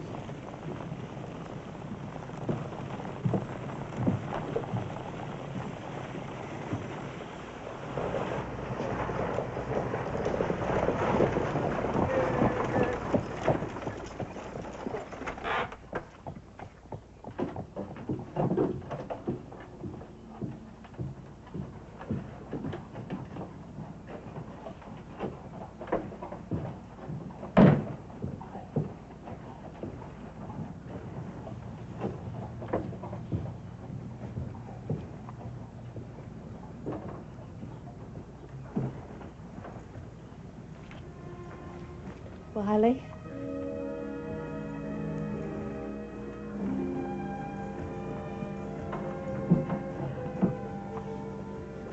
I would have known you anywhere.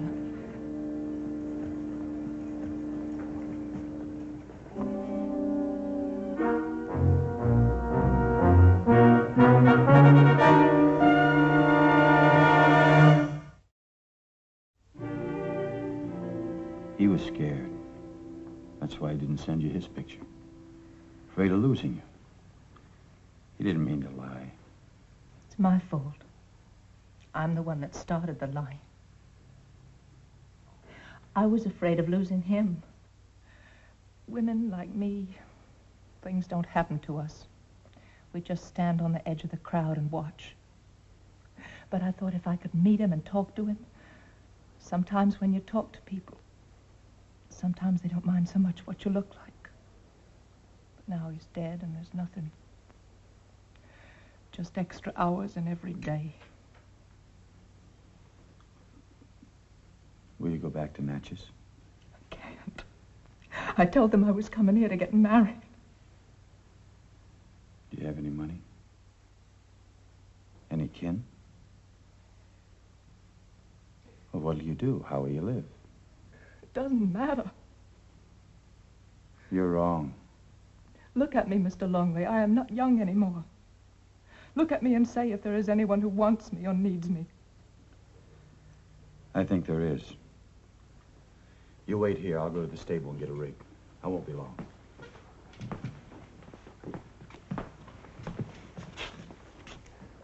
I figured you'd be looking for us.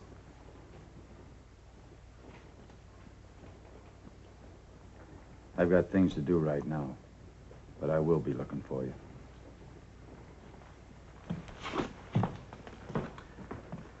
Well, that makes it plain. It's either him or us.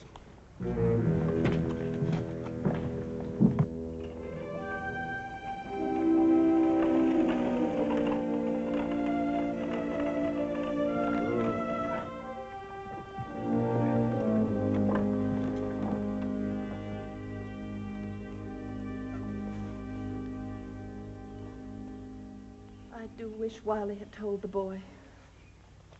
It's strange. I've always wanted a son. You were closest to him. You knew him best. He was my sergeant all through the war. Saved my life twice. I used to think of him as a laughing man. He laughed a lot. An angry man sometimes. When he had cause to be. But a good man. Truly good. He was better than most. Then why? Why, Mr. Longley, why? I don't know. The Lord giveth and the Lord taketh away. That ain't so. It's a lie. He never give. Just take, that's all. It's a hard thing to say till you know for sure.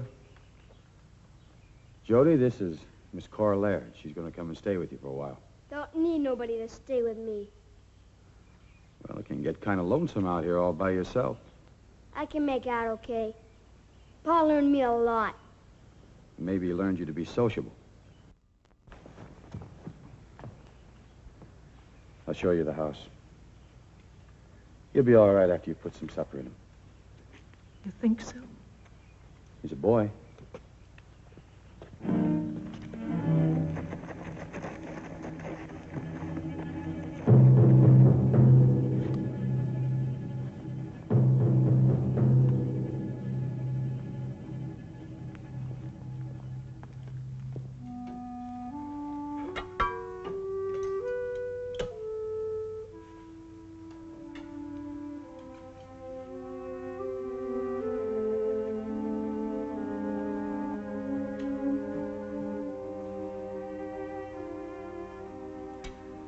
You know, a woman just walks into a room. I haven't had much time, what with fixing supper and all. You're doing fine. Will the boy come in? I'll make sure.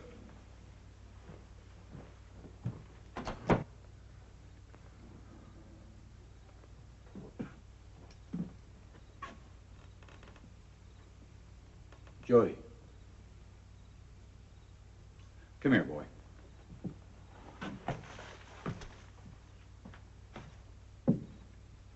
Sit down, I want to talk to you.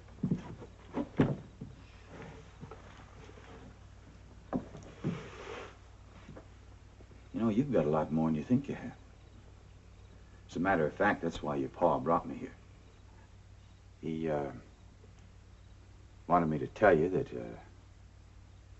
he was planning to give you a new ma, Miss Cora.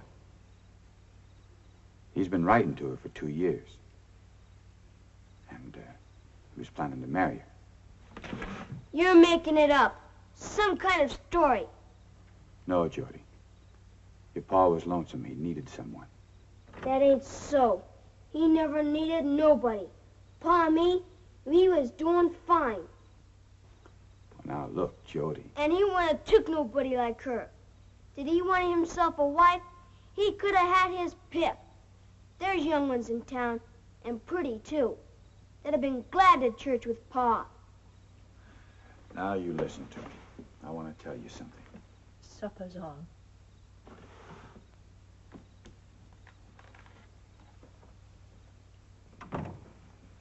It's time to eat. Let's go.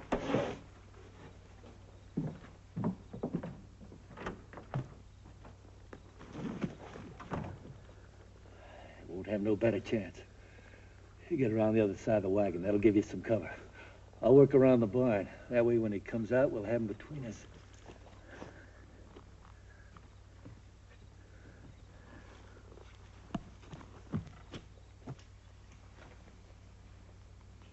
I thought perhaps you'd like to say grace. Well, I'm a little out of practice. But it would be nice if you said it, man. For this food which thou hast given us, for shelter, for love, for help in trouble, and for all thy manifold blessings, we thank thee now and always. Amen. Amen.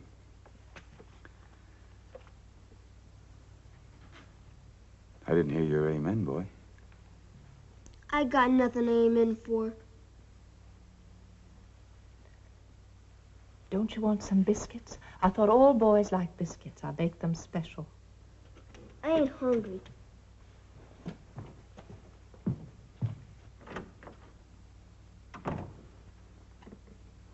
Give him time, Miss Cora.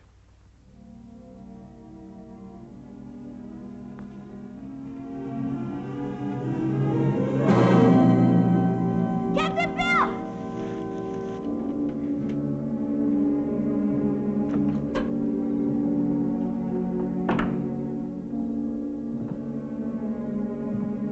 Jody? Jody!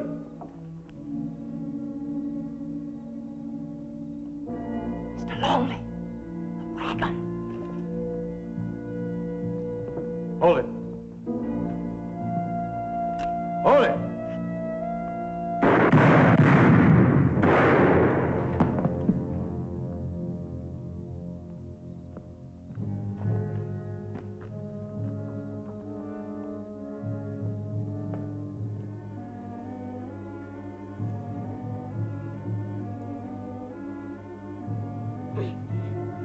Jody, where are you? Over here, Captain Bill!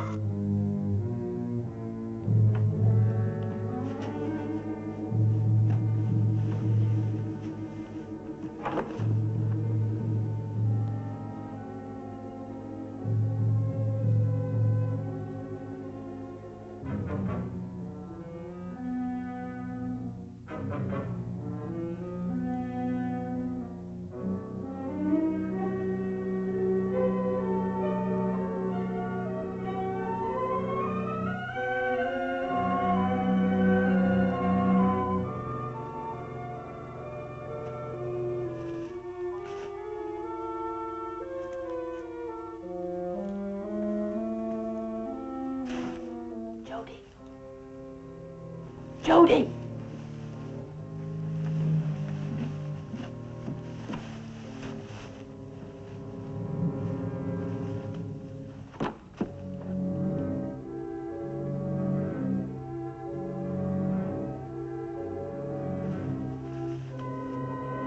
Captain Bill!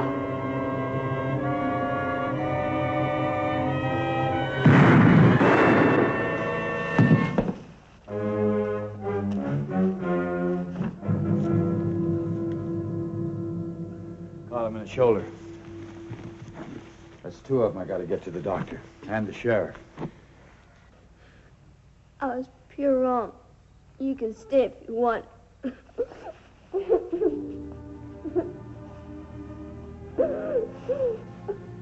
Looks like you've got a full-grown man. All you expected was a boy.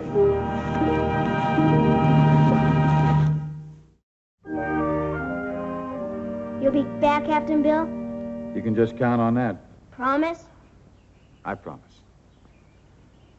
Thanks just don't seem like enough to say how I feel. We feel. No thanks needed, not with friends. You take good care of her. You're the man of the house now. I'm in good hands.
right, son?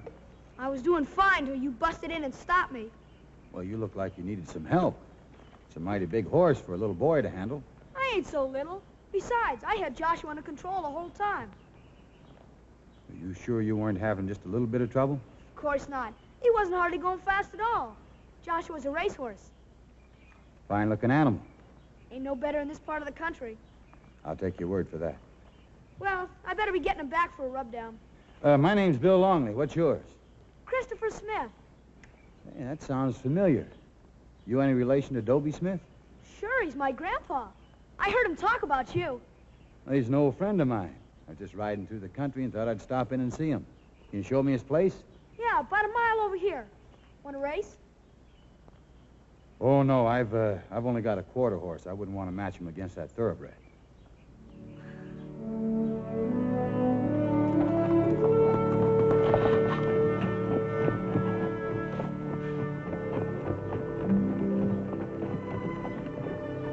Well, Phil Longley. Hello, Toby. How are you? It's good to see you. Where'd you run into the little rascal? Well, we had kind of a race, but I didn't know I was up against such a good rider or such a good horse. Oh, he could sit a horse before he could walk. That's what I found out. Probably knows more about him than I do. I don't know so much. Only what you taught me.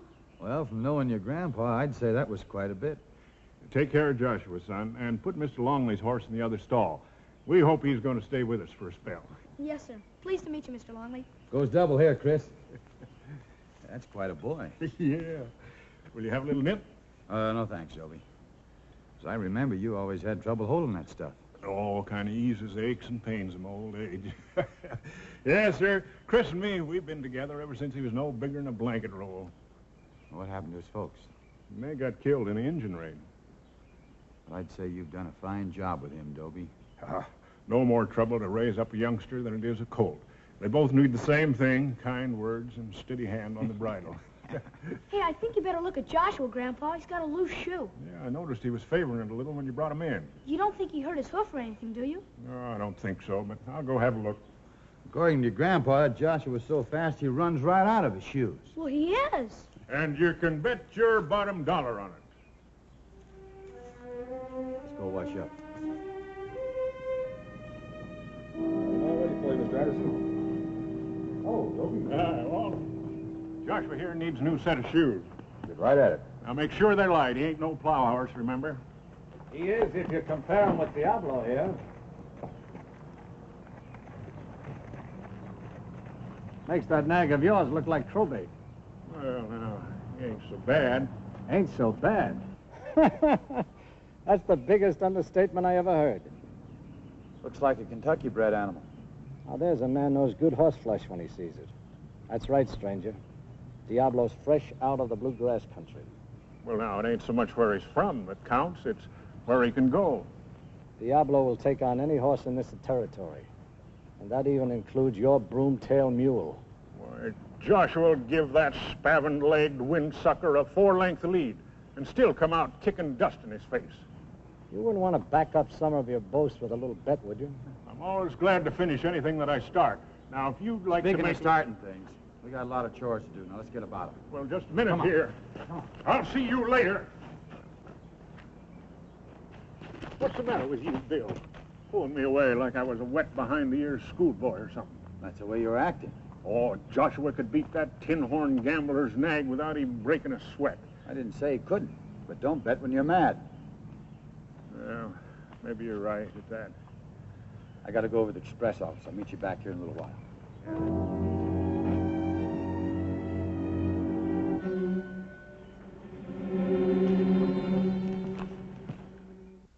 And Joshua ain't just an ordinary horse.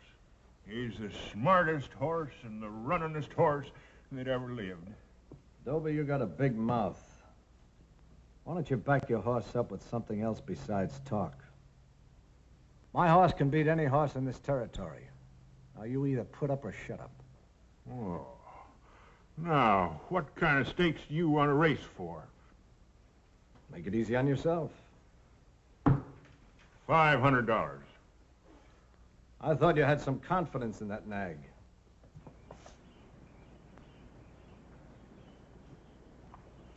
You think I'm scared, huh? All right, I'll show you. You've been wanting to buy my ranch. I'll just put up that ranch again the last offer that you made. Did you hear that, Judge? Dobie's ranch against $5,500. I heard it. Call it off, Dobie. Let's go home. Oh, Bill, don't worry. Joshua will beat that plow horse so far it's pitiful. All right, but do your betting tomorrow when you're sober. Now, come on, let's get out. You had your say, mister. Now let him do what he wants. The bets have already been made. How about it, Judge? You heard everything. Is it legal? Don't know of any law against racing horses for a little side bet.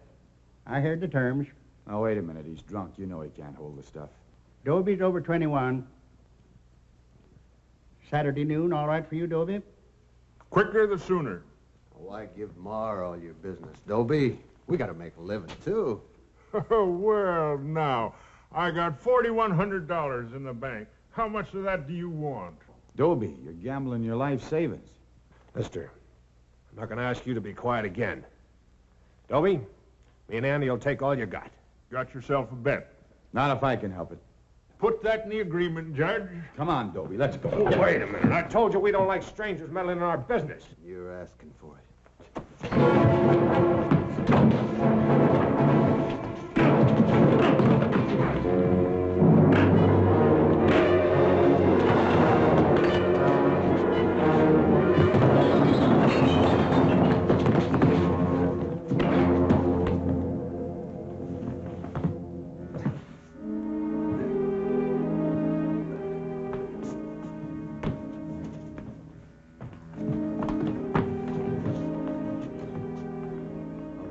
Fool stunts I've ever seen, this beats them all. Risking everything you have in the world on a horse race.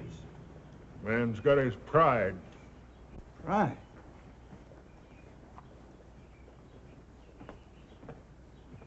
Bill? Bill?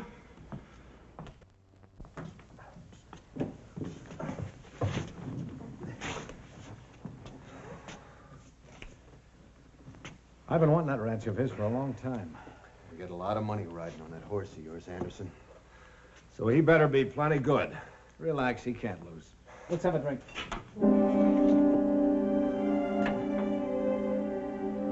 How about some more coffee? Oh, no, I'm spilling over with the stuff now. Another cup will do you good. How you feeling, Grandpa? I feel terrible. Here, past your bedtime now. Get on in there and get some sleep. Bill, nicest thing you could do for me would be just go away and let me die. What is it they say? It's no fool like an old fool. Well, so you made a mistake. Race isn't lost yet. Oh, of course it ain't. And Joshua can beat any of them wonder horses that ever ran. Tell you what I'll do. I'll take Joshua out in the morning and give him a nice light workout. That's a good idea. Bill, do you think we got a chance of winning? Well, it's only a two-horse race.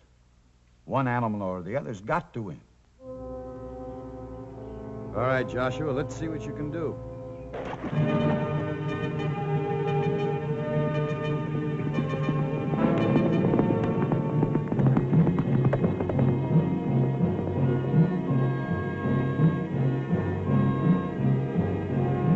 You figure that Dobie's gonna let that Texan ride the race for him? Dobie's no fool.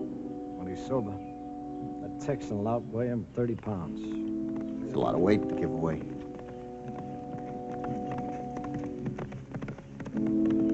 Now, one thing's certain. That horse has got 4 good legs. For all the betting we've been doing in town, I'd feel a lot safer if he only had 3. Always ways of changing the odds. I wouldn't want anything to happen to keep Dobie's horse from running. You wouldn't object to slowing him up some. I'll take care of it. After dark.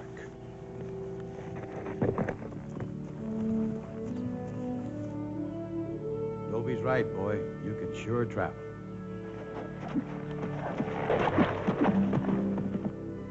Hey, what do you know? Here's a write-up in the paper about me and Joshua. Horse race captures local interest. Dobie Smith and Mar Anderson have matched their horses in a race which should prove which is the fastest animal in the territory. The event's to be held Saturday noon with supporters of both horses wagering heavily on its outcome.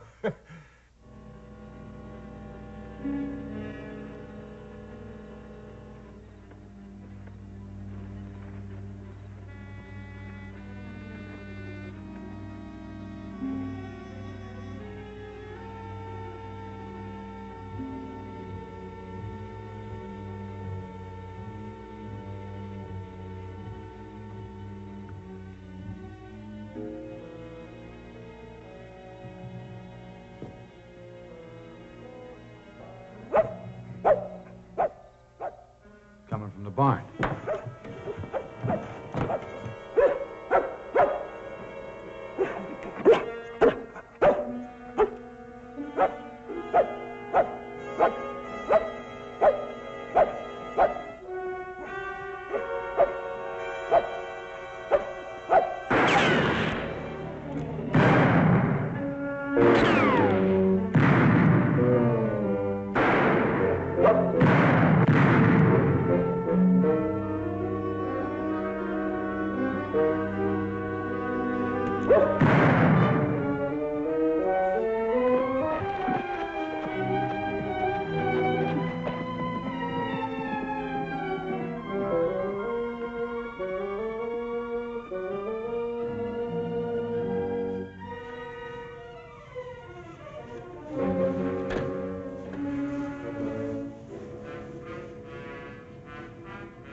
Seems to be nothing wrong with Joshua.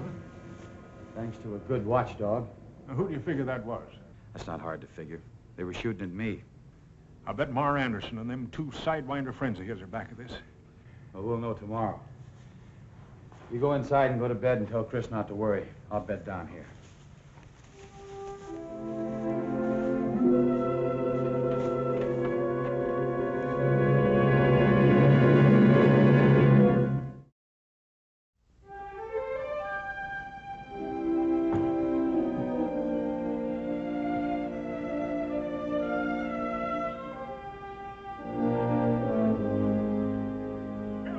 Longley! Help! Help! What is it, Grandpa? A rattler bit me. Chris, get a doctor and get him quick.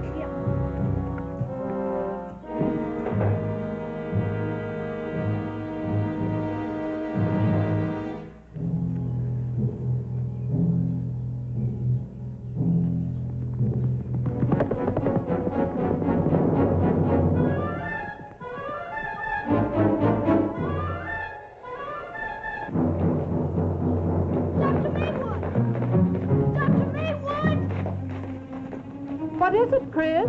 Where's the doctor? He's got to come quick. Grandpa just got bit by a rattler. Oh, no, Chris.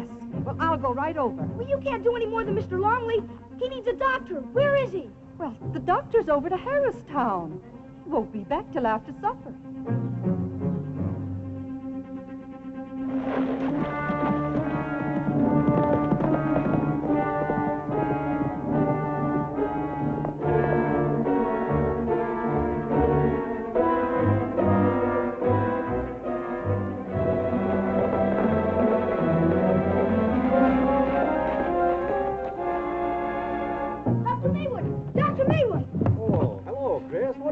Way over here. You gotta come quick. Grandpa just got bit by a rattler. A rattler? Are you sure? Well, sure, I'm sure. Come on.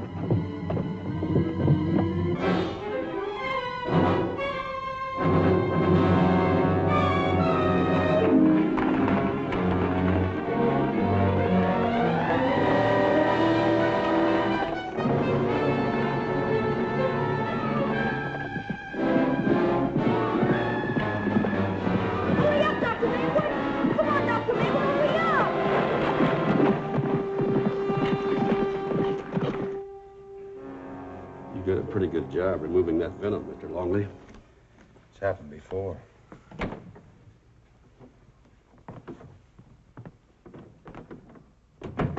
You got a chance, Doc? A good chance, thanks to your first aid and a couple of fast horses. Fast horses? That boy had to ride all the way to Harristown to fetch me. I thought I had a fast horse, but that Joshua can really fly. You mean Chris rode Joshua all the way to Harristown and back? And how he rode him.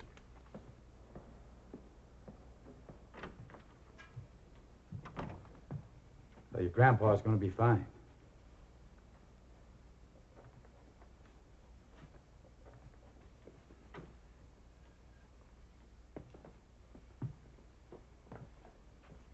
How's Joshua? Will he be all right for tomorrow? No, Mr. Longley. He can't race tomorrow. He's lame. And it's all my fault. Well, you had to do what you did, boy, to save your grandpa's life. But Grandpa bet the ranch, everything on this race. What are we gonna do? I don't know. We'll have to think of something.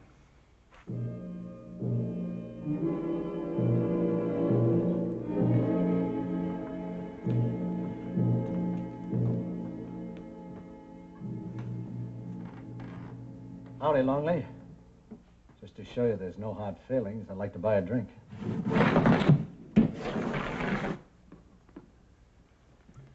I'd like to buy the next one for the same reason. Shall we drink to the race tomorrow?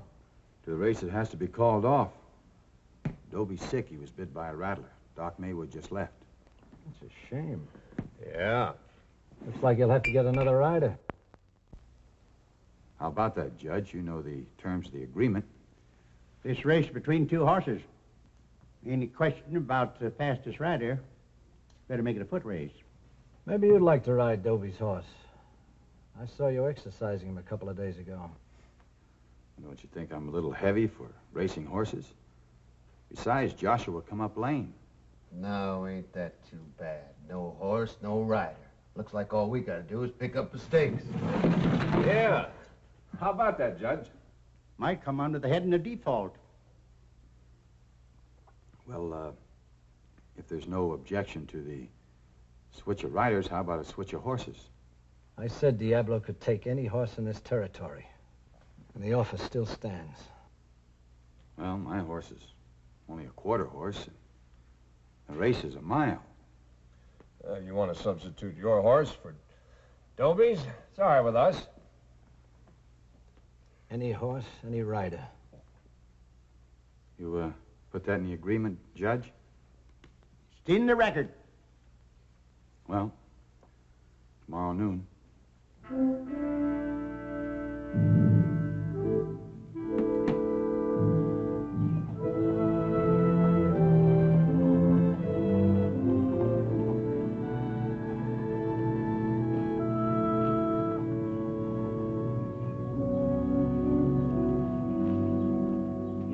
Gentlemen ready? Ready. Ready? You know the course. 1 mile, twice around. Right. Right. I'll tell you, Longley. Any man who'd race a quarter horse against a thoroughbred and spot him 30 pounds of weight's got a lot of guts. Weight could make a difference. Yeah, mount up.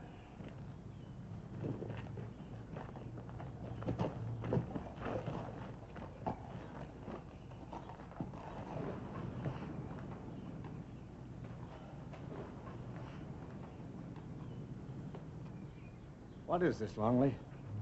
Any horse, any rider. Right, Judge? That's what it says in the agreement. Now I'll be up on the hotel balcony. Just to make sure everything goes right. Well, let's get the race underway.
on him on the turn.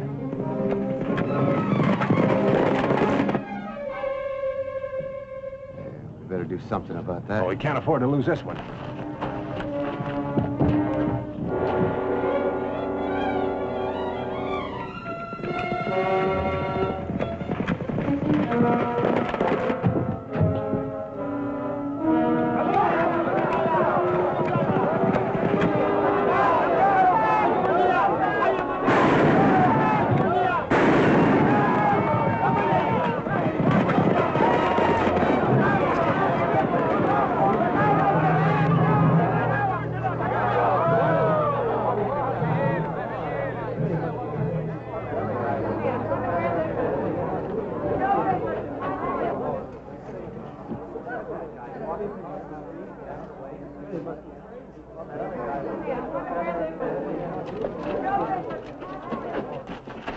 What are we going to do, Mark? You ain't gonna pay off, are you? Trick this? You gonna let him get away with it? Get your horses and meet me in Harristown. Going the wrong way, gentlemen. Bank's over there. Bank? Sure. That's where they keep the money, isn't it?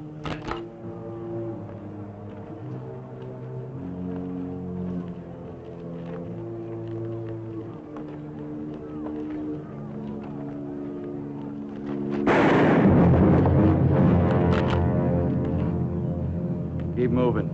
You still got one good hand to pay off with.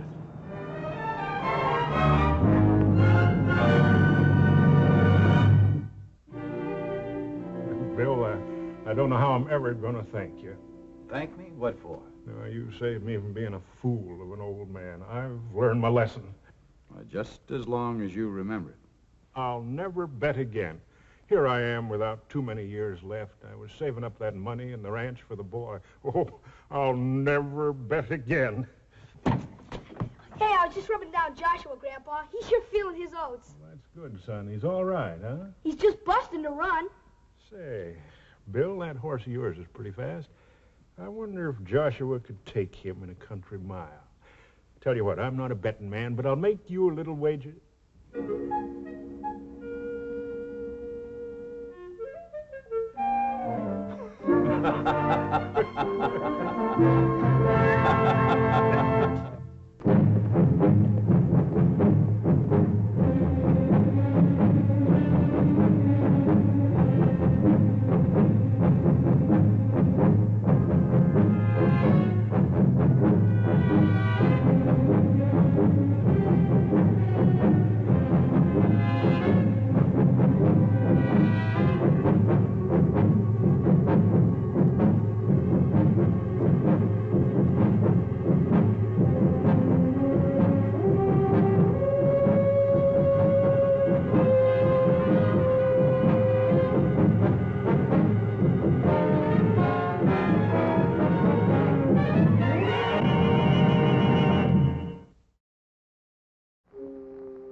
That did it. We got him. Put him over there in them bushes.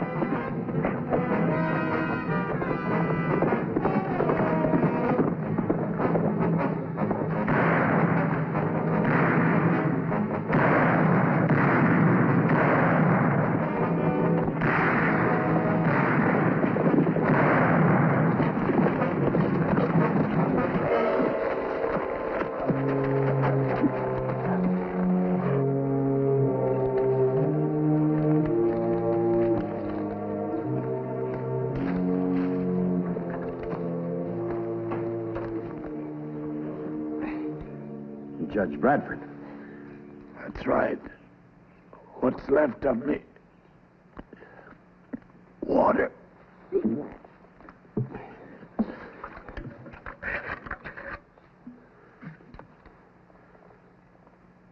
My name's Bill Longley. Why'd they try and shoot you? Riding circuit. Murder trial. Mesa City. Do you know any of those fellas? Never saw them before. They tried to kill me. Do you recognize any of them? Oh.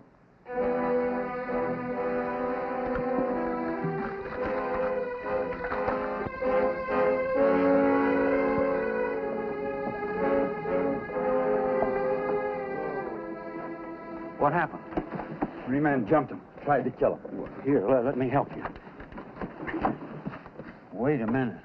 Well, that's Judge Bradford. He can't come in here. This man's wounded. I don't care. He can't stay here. Pop! You can't do this. Bring him on in here.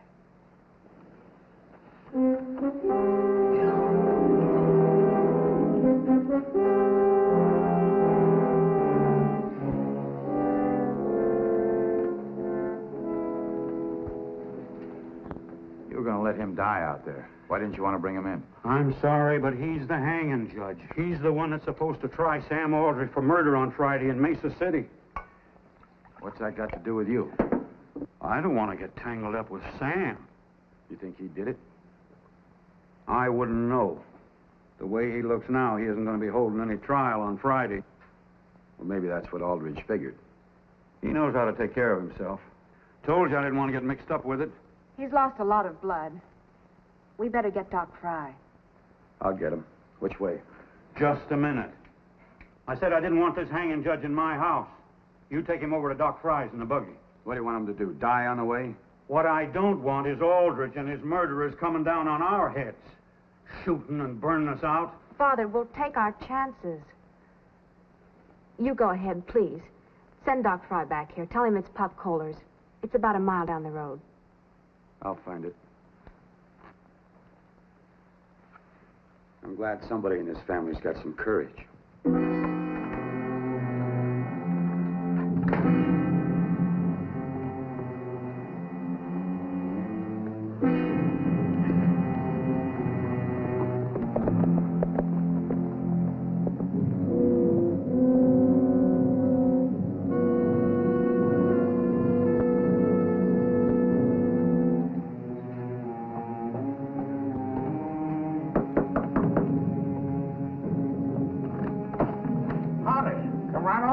Dr. Fry? That's right. Doctor of horses, hounds, and humans.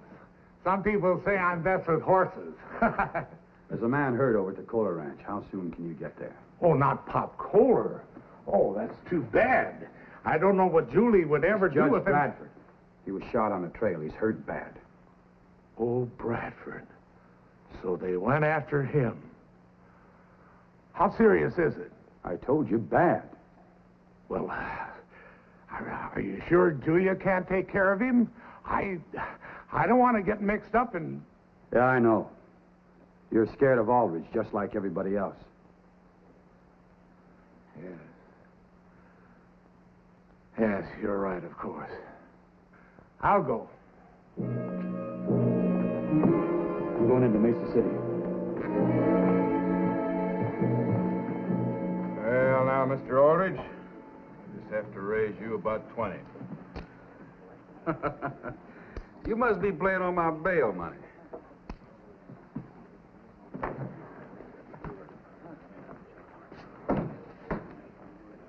Hey, that black hat's the one that broke up our party.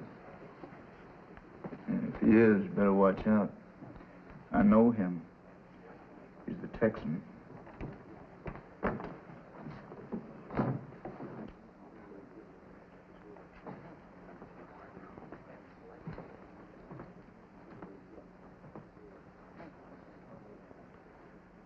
I'll see you, Sheriff. All pink, ace high. Full house, 3 queens and a pair of little old deuces. Full house. Can I talk to you a minute, Sheriff? Sure, go ahead. This is private, on business. All right, make it quick. I've got to get my money back.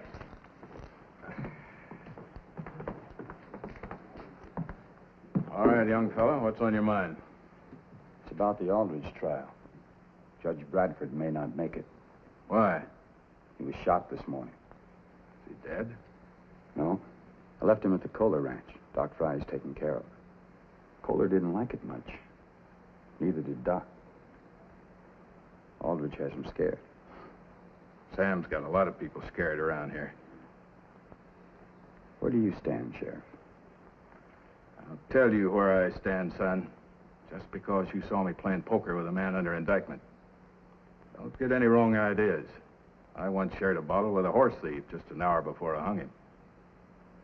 I'll take your word for it. Do you think you could identify any of these men? That's a tough job.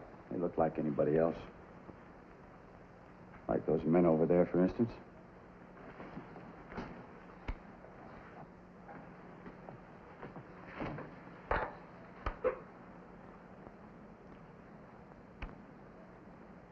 Guess Aldridge is a pretty big man around here.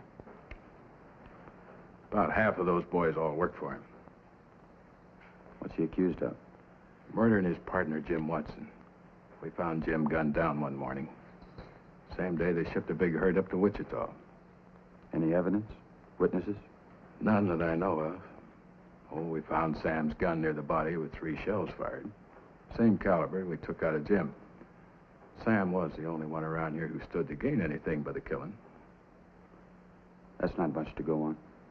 Sam claims that somebody stole his gun and used it.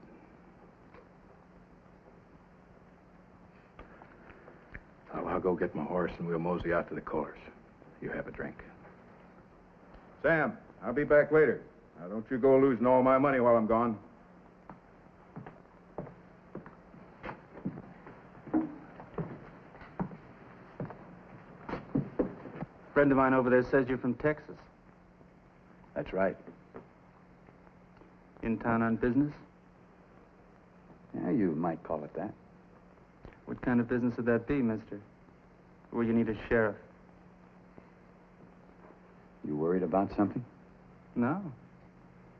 Just that me and my friends don't like strangers poking their noses into things that don't concern them. You mean things like murder? You're asking for it, aren't you? Well, keep asking and you'll get it.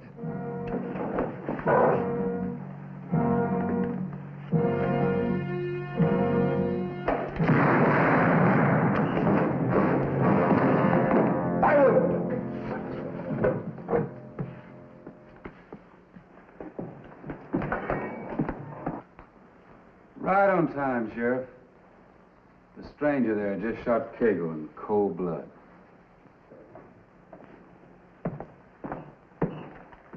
How could that be, Sam? Cagle's gun is still in his hand. Just been fired, too. Looks like a draw to me. Ready to go, Sheriff? Wrangle? You're making a mistake keeping company with this gunslinger. All part of my job, Sam.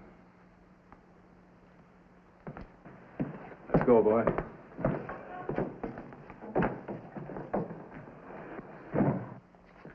I don't like this. I don't like this at all. You sure you put the judge down for good? Boss, I could swear. You make sure. You, both of you, get out there fast. And see if the judge's body's where you said you left it.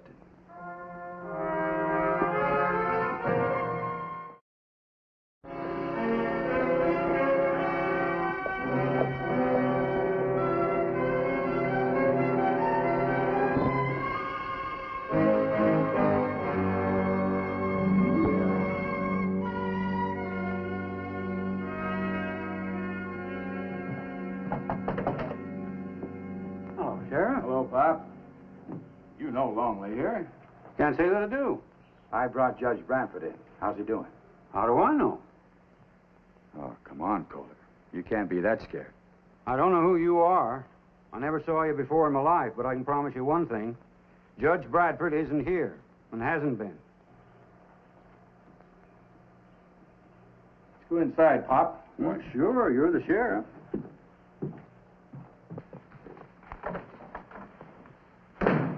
Where's your daughter? Oh, out back somewhere. I'll get her.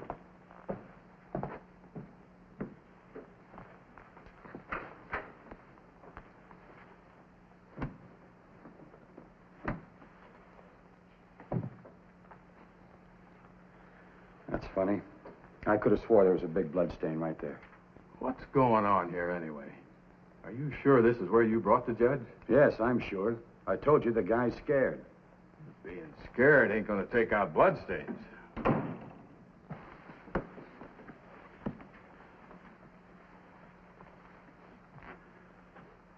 Where's Judge Bradford, Miss Kohler?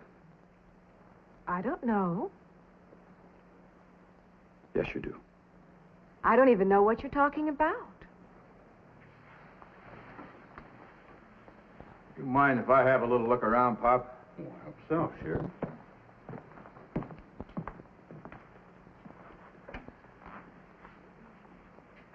You've never seen me before either. That right? Never. I guess I made a mistake when I said somebody in the family has courage. Maybe there are different kinds of courage, Mr. Longley. You wouldn't understand. Well, I guess not. How'd you get the bloodstains out of that sofa pillow? You'd hardly expect me to tell you how now, would you? I hardly know what to expect from you, ma'am. There's no one around here. Thanks for the help.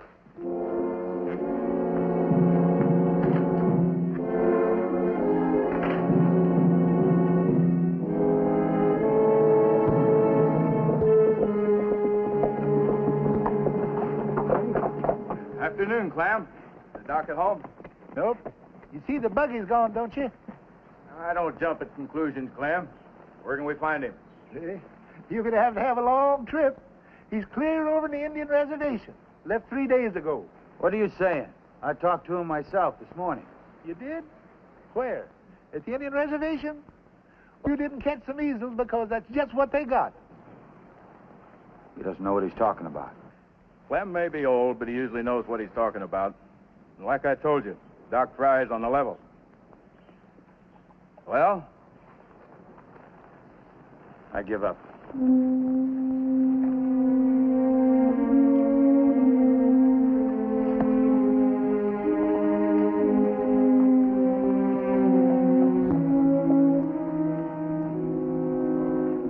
Well, we had some right good exercise anyway.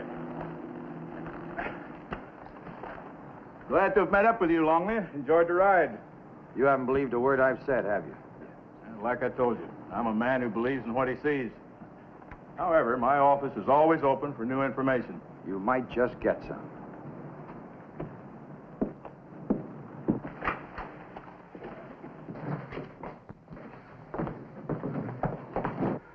Well, he ain't there. Not where we left him. Not in the bushes. All right. Buy yourself a drink on me.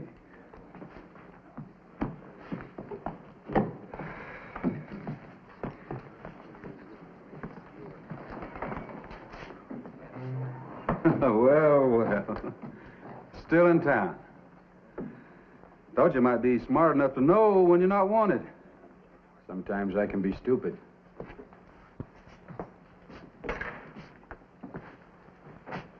Stupid people can get hurt sometimes, too, you know. So can smart ones. They get caught. Caught for what? Murder. That's what you're going to trial for tomorrow, isn't it? You tell me. Am I? That's right. Tell your boys they need target practice. They didn't get to judge. Judge? The only judge on my mind right now is Judge Bradford. Presides tomorrow. Fine man. Strict but honest. You seen him lately? Sure thing. This afternoon. He's feeling great. Well, I'm going to get a good night's sleep. Hope you do the same, Mr. Aldridge.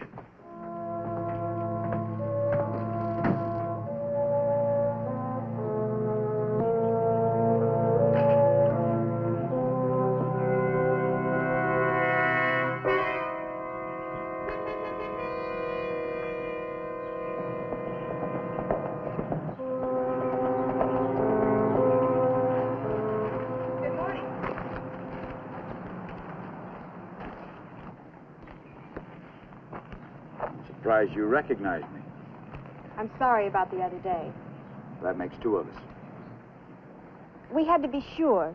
Don't you understand? No, I don't. It wasn't you we were afraid of. Sheriff Wrangle? Please help us. Go back to Dr. Fry's again. You'll find him this time. Please. All right.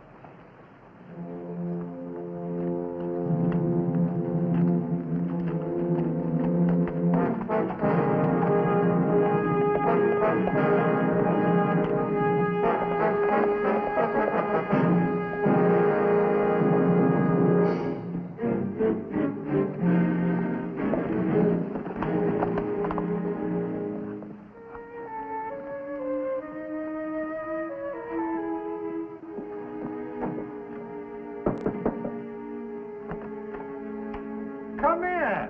A sight for sore eyes, as the saying goes. Although I never thought much of the saying. How's the judge? And where is he? Julia told me. The judge? Well, he's not so bad. Not so bad at all. He lost quite a bit of blood. But you see, the bullet fractured the right clavicle. What's that mean? He's got a broken shoulder. Come on. He's down here.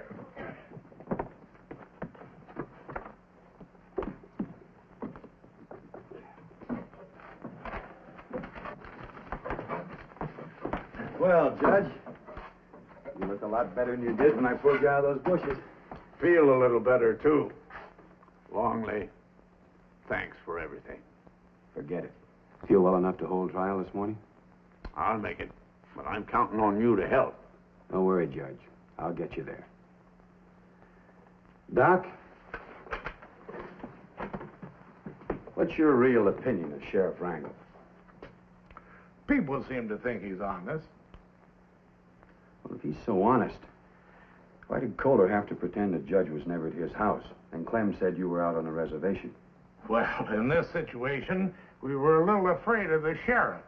You see, he and Always were friends for a long time. Whatever side he's on makes no difference now. Let's get started.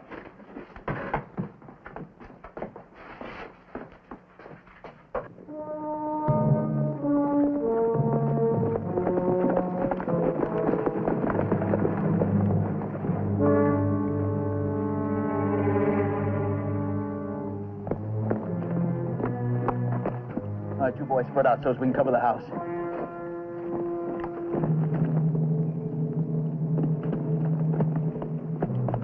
All right, get out of the way, Clem, and you won't get hurt.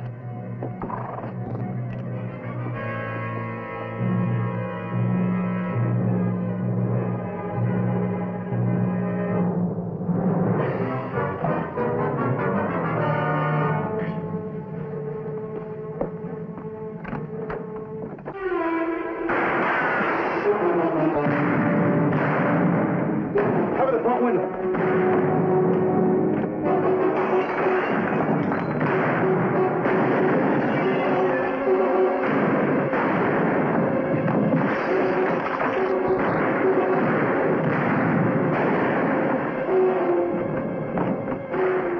Watch it, Doc. I'm going to yank this front door.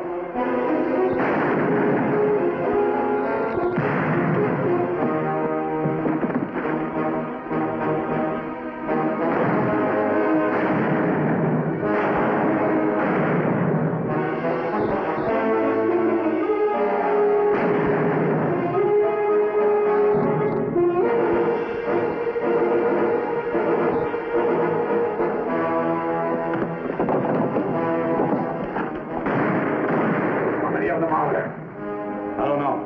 There's only one way to find out. Keep me covered.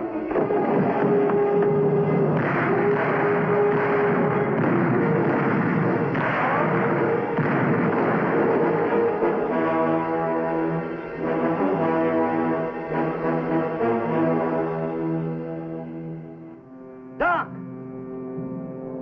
Doc, bring the judge out. I got the last one covered. I got him covered, too.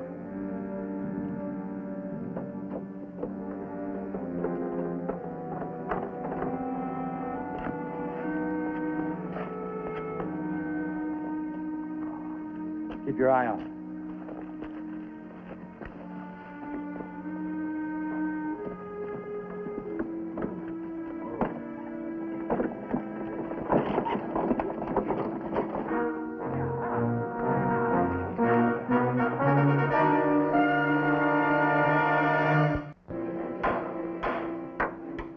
This court will now come to order.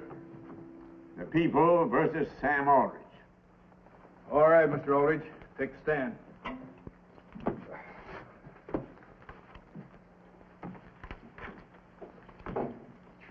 Raise your right hand. And I swear that the gun that shot my partner, Jim Watson, was stolen from my house 2 weeks before he died. I had nothing to do with his murder, and that's that. That's a lie. I saw Sam Aldrich shoot Watson in the back, and then shoot him twice more after he fell.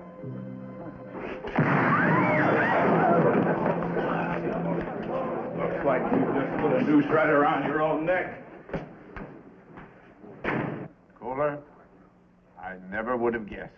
Well, I didn't dare let the cat out of the bag, or I might have had some trouble getting to this trial myself. Do you know that I was afraid to testify? But I was even more afraid to try to live with myself if I didn't. There's all kinds of courage. It takes a brave man to admit he's scared. This court stands adjourned.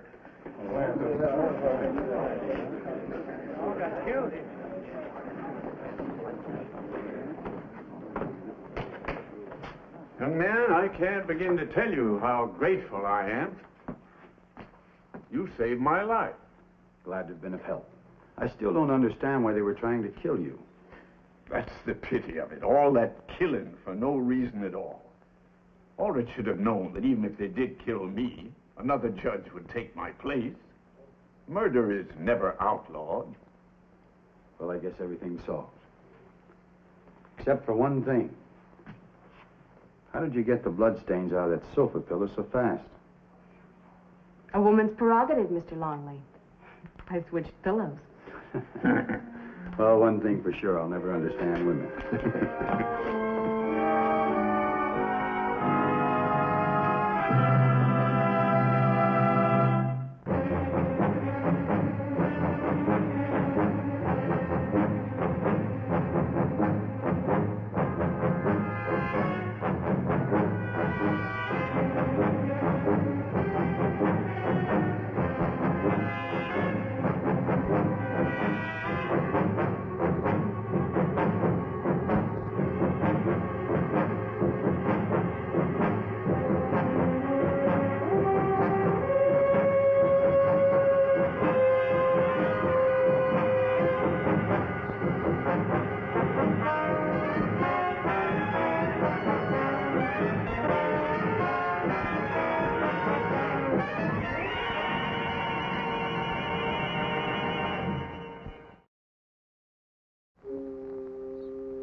spotted a deer. Nice 4-point buck. I was trying to work my way up into range.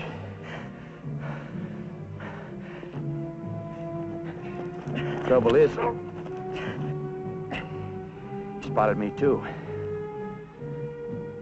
Took off real fast. Started a landslide. Maybe you better get your rope and bring the pole over on this side. Try it from here.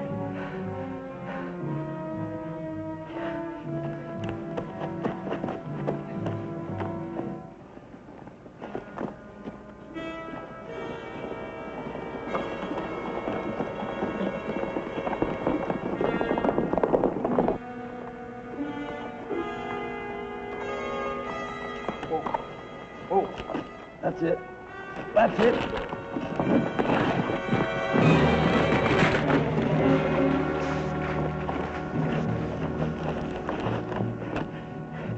You all right?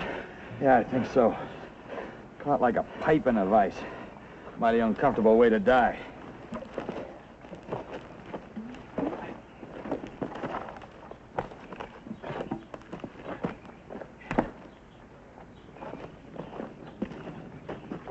My name's Longley, Bill Longley.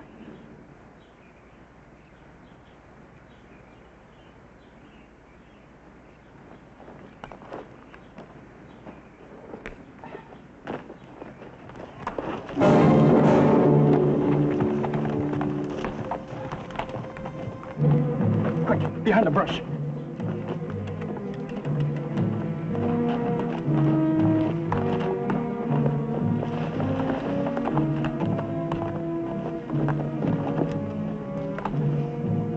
He ain't around here, Weeb. He ain't nowhere around here. Maybe double back to town. Not him. He's too smart. Nobody ever called Johnny Henshaw a fool. I know how you feel, because I feel the same way. But it would have been a real pleasure to take him in. I wasn't figuring on taking him in.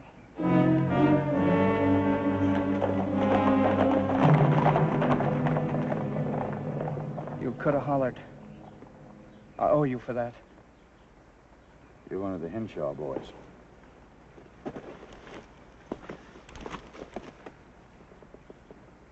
You gonna tell him I'm here? I didn't holler just now. I figure I'm the one of those.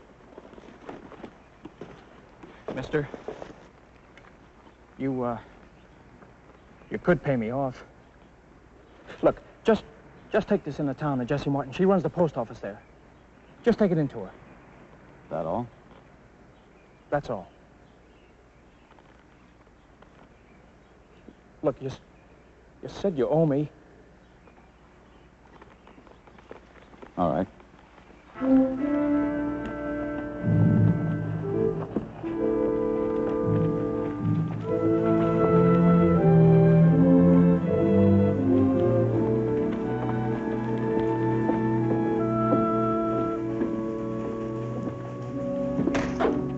Please don't, please, don't hurt me. Don't hurt me. I've done nothing. Just don't do it no more. Time you learned a lesson, mister.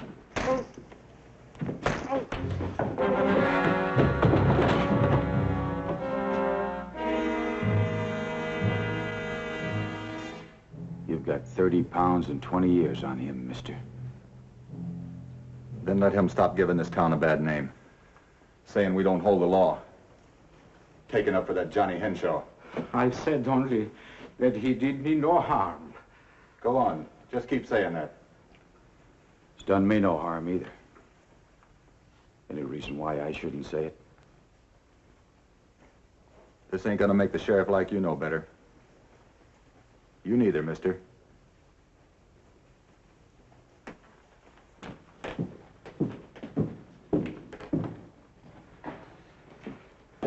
I'm Otto Hoffner. I must thank you. Forget it. I'm Bill Longley. Oh, this is frightfully awful. The sheriff turns the whole town against Johnny. Why? Well, 2 days ago, Johnny had a fight with Ed Bodie.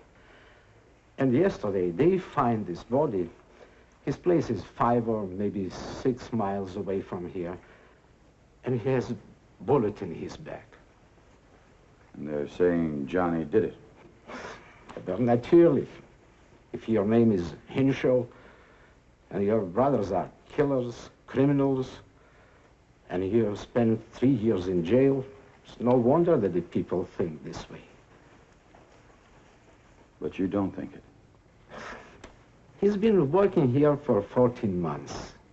I was teaching him.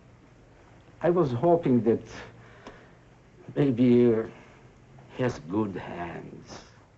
And I'm not so young anymore, so... What's Jessie Martin to Johnny?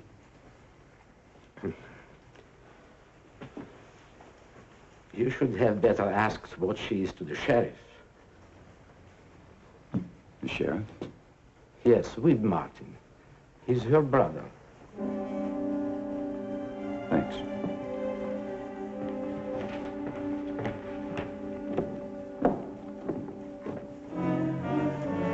That's him. It's not that I'm the worrying type. It's Martha, you see. If that letter don't get there by her birthday, why, there's no telling what she might do to me. We're mighty close, you know, considering we're sisters. Oh, yes, I know. Well, Miss Maud, it takes just 1 day from here to Tucson. Well, if you say so, Jessie, I'll take your word. I just don't trust the mail. Name? Bill Longley.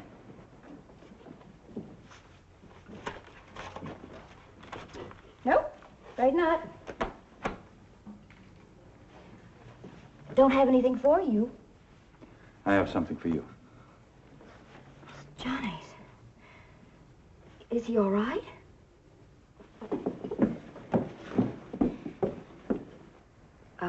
What did he say? Nothing, just said to bring that to you. Oh, for heaven's sake, he's coming in. Well, he just can't, that's all. He can't do it. It's too big a chance. Somebody's going to have to go out there and... Please, Hoffner's boot shop tonight, please. You can close up now. Weeb, it's an hour till closing I time. said close up. You don't have to wait on every saddle tramp that rides into town. The road leads 2 ways, mister. In and out of town. I'll be leaving soon. Depends on what you call soon. What do you call it? Tonight. You'll be out of here by dark.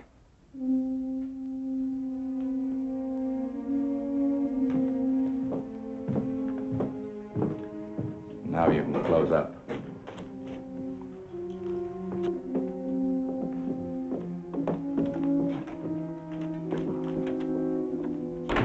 You should have come by the back. Hadn't time. For heaven's sake, there's nobody on the streets.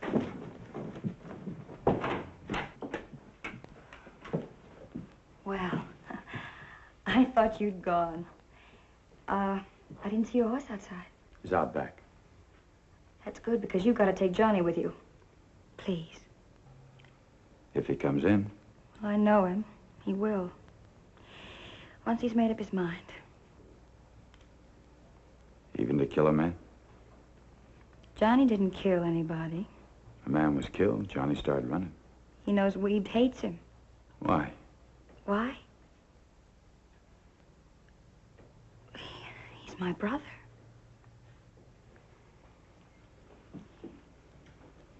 Well, actually, Weeb caught Johnny and me talking once, and he said he'd kill him if he ever came near me again.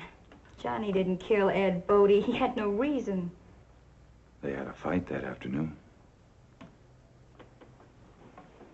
Johnny was right here that night. He never left this room.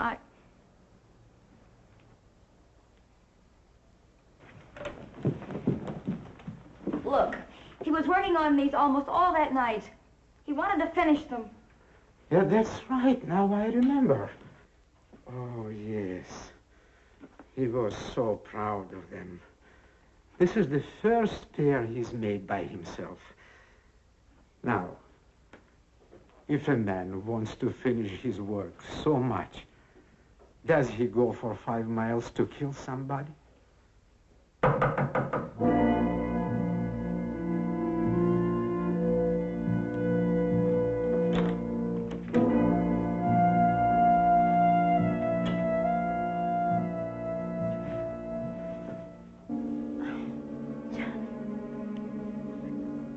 I'll be over to Lovett's. He's been bragging on that new red eye he's got in.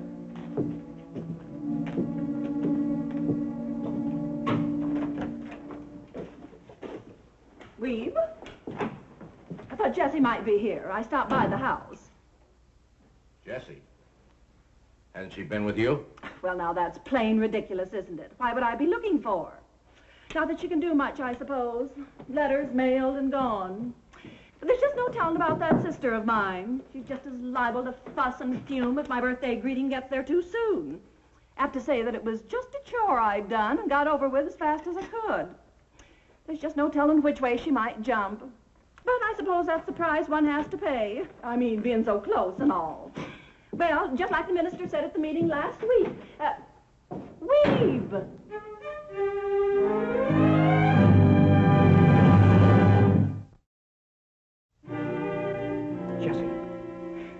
Jesse, we could head down into Mexico. We could hole up till this whole thing blows over. What makes you so sure it's going to blow over? Oh, look, I didn't kill Ed Bodie. I can prove I was right. You've got proof. Go to the sheriff. Why run?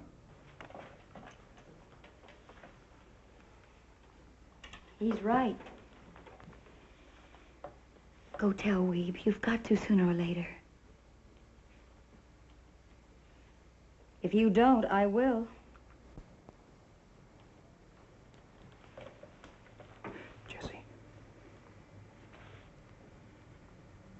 Jesse, if you love me, you'll go along with me. More than anything in the world, I want to. I can't, though. I've got to stay here. Why? Somebody's got to try and clear you, Johnny. Look, Johnny, you know you didn't kill this man. We know it, maybe.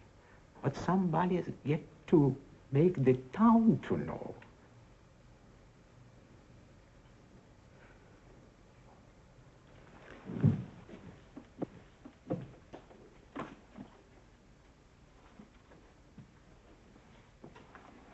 Now, please, Johnny. I guess I just came in to get my boots. That's too bad. You ain't never gonna wear them, Johnny.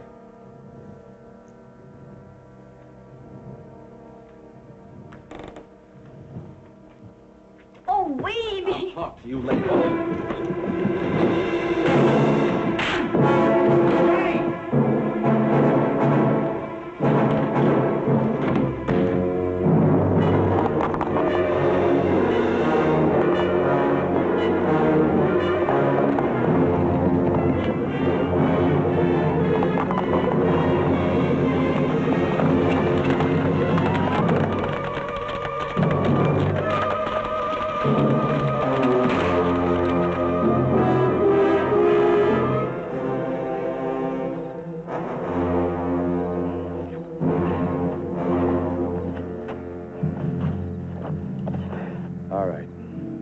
Climb on your horse. We're going back to town. I saved your life. And I'm trying to save yours. Come on. You'll probably pick up enough volunteers at Lovett's. Tell them we might be out for a week. We ain't coming back until we find them. It's gonna be a pleasure.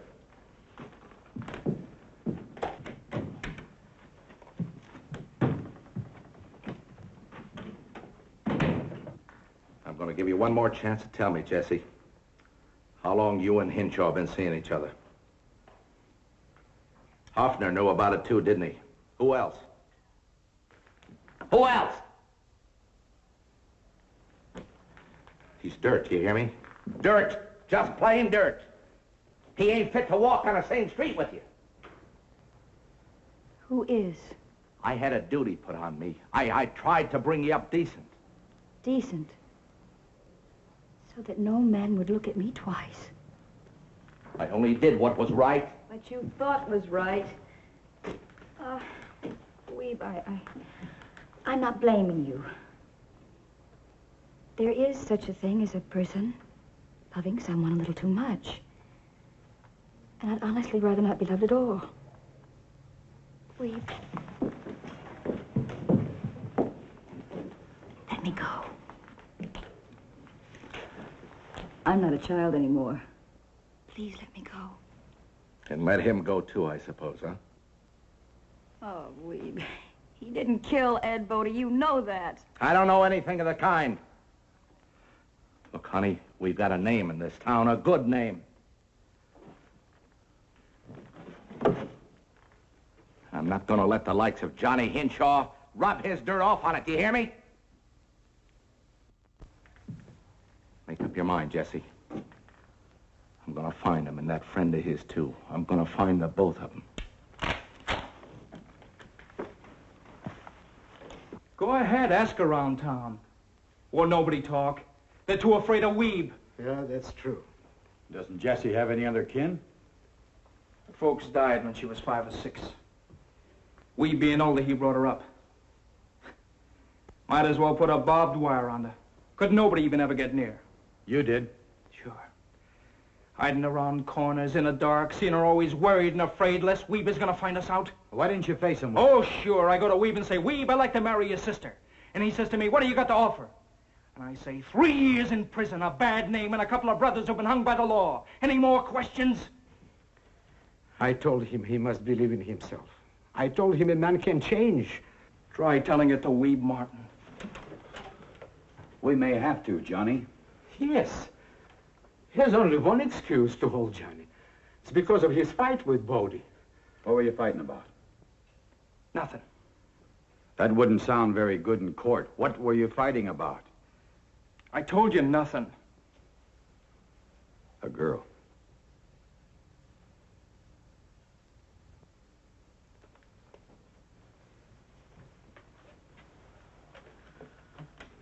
That could only be Jessie. He was saying things. What things? Well, he was drunk. I only hit him to shut him off. I didn't kill him. I didn't kill him. I was here that night. Can you back him up on that? But I couldn't. Johnny, they might ask in my boarding house. They'll find out that I came home early. You said you had proof. Jessie said she had proof.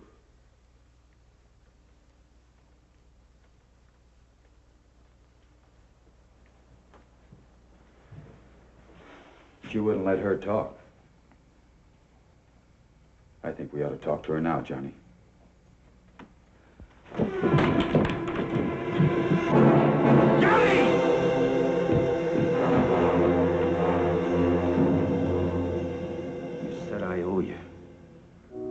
Well, I'm trying to pay off. But he was finishing these boots that night. These boots are his proof. It's too bad they can't talk, Johnny.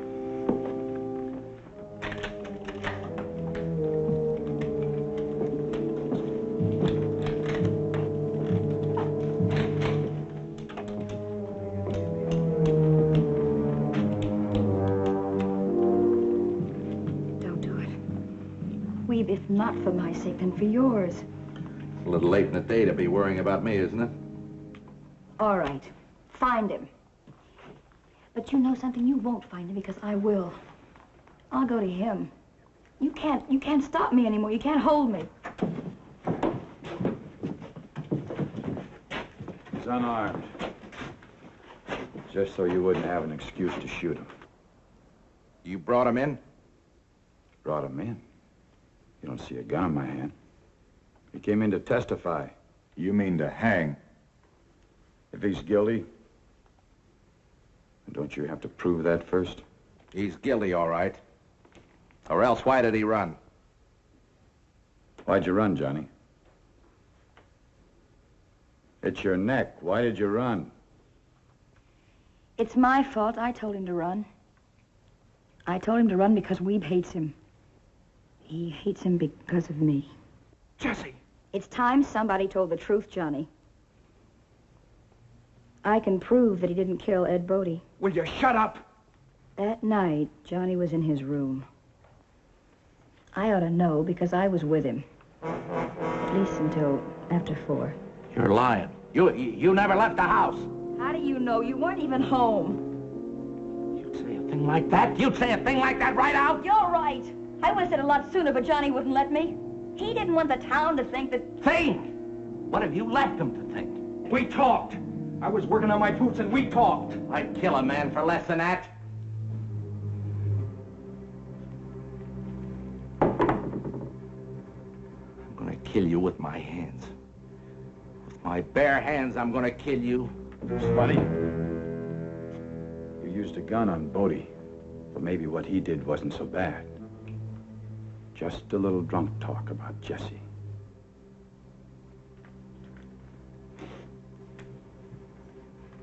I went to Johnny's just after you rode out. Oh, Weeb. I saw you come home just before sunup. I looked in. You were cleaning your gun.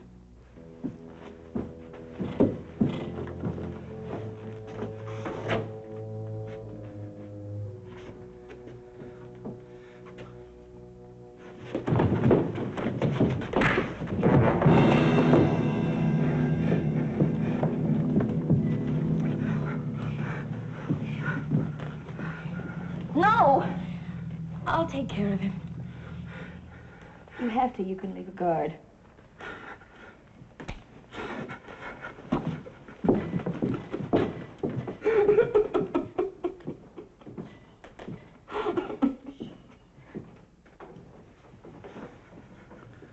Not now. You'll be together the rest of your life.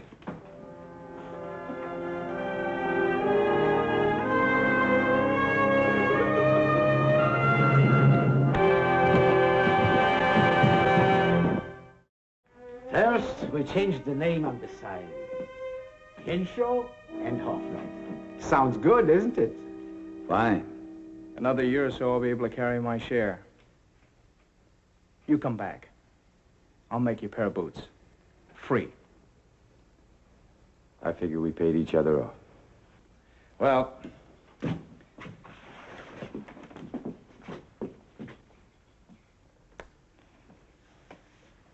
I can't ever repay you. You just did. Goodbye.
down from your horse.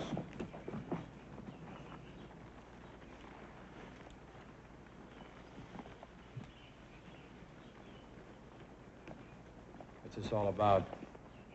You can drop the pretense, Senor Crawford. We both know why I've stopped you. We hang him now, mi capitan? Shame on you, Juan. We're not bandidos. You stopped the gentleman for a friendly talk. We'll hang him eventually, of that I'm sure. I've waited for a long time for you to come over to my side of the border, Senor Crawford. My name's Longley. Bill Longley. I always take this trail to San Tomas. What's your business there? I didn't know the Ruales were interested in what happened on the Texas side of the border. Oh, you're a special case. I asked you a question, senor. That's funny. I don't remember what it was. You're going to San Tomas to buy the guns and ammunition which are being auctioned off there. Isn't that so, Senor Crawford? I told you my name wasn't Crawford. As far as I'm concerned, that's all you need to know. I'm getting out of here.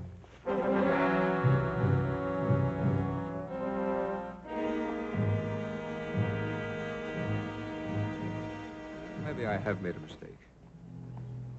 The man I want hasn't the courage to turn his back on an enemy.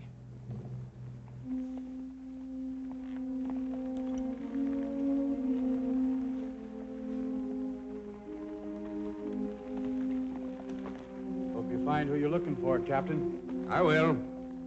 Then what? Now you have asked me a question which I won't answer.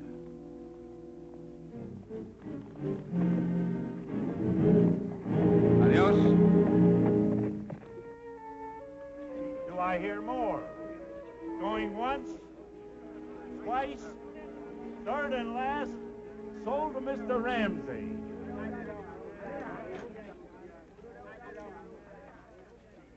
And now, gentlemen, I offer for your pleasure 25 cases of rifles and 15 cases of ammunition. Name your price. You intend to make a bid, senor? $2,500. $2,500 is bid. You can't steal them, Senor Longley. 3,500. $3,500 is bid. $3,500 is bid. $4,000.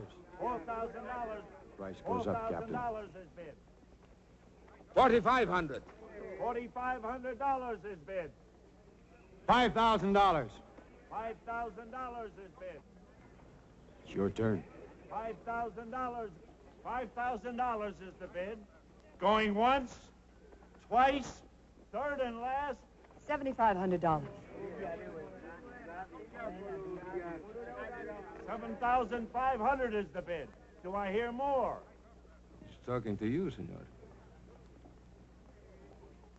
And sold to the lovely lady with the highest offer.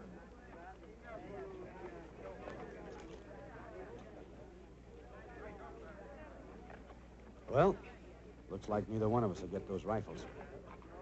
I never believed that one disappointment made a defeat. I'll buy you a drink on that. It's my pleasure. I'm sorry you weren't able to buy the guns and ammunition, my friend. Why? Because it would be much easier to fight you than a woman.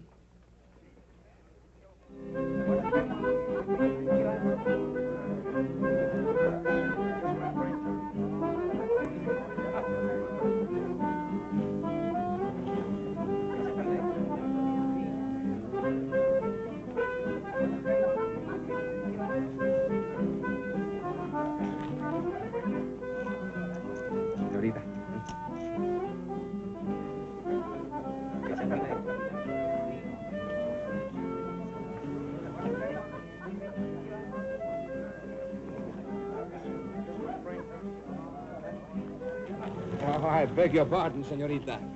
You dropped your sword. There must be some mistake. Oh, I'm almost positive I saw it drop from your hand. But it isn't mine. I know, senorita. But how else would I get the opportunity of asking you for a dance? Thank you. But it's not possible. Oh, well, then perhaps we could talk, huh? Now, what would be a good topic of conversation? Ourselves, the fiesta, guns and ammunition? You offered the choice. You make the selection. Our acquaintance is far too brief to speak of ourselves. As for the fiesta, you've seen one, you've seen them all. So nothing remains to be discussed except... Guns and ammunition.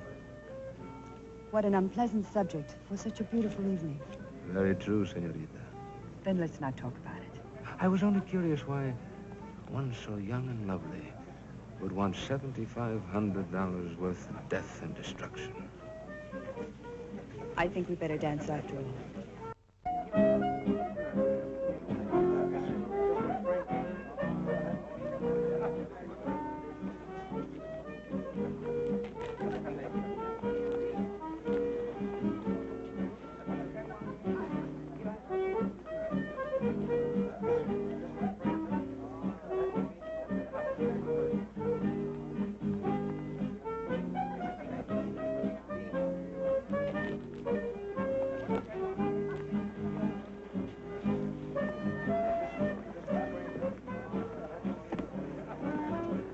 Mind if I cut in?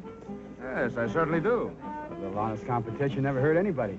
And that goes even when applied to an auction. He said honest competition. Thank you.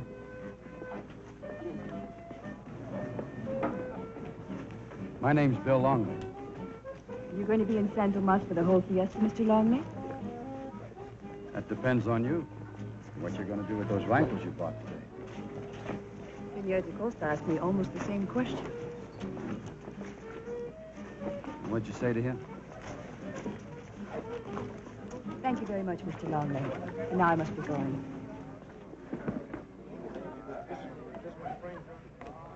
But the evening is still early, and we haven't found out about each other yet.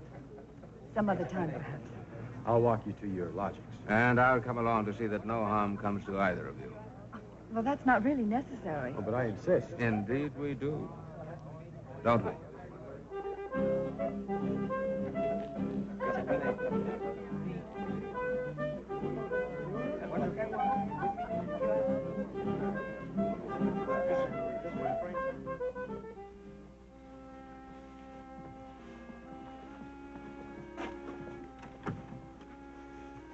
Thank you for bringing me home. It's been our pleasure, ma'am. Perhaps we'll see each other again tomorrow. I hardly think that's likely. What's the expression? Like ships that pass in the night and speak to each other in passing.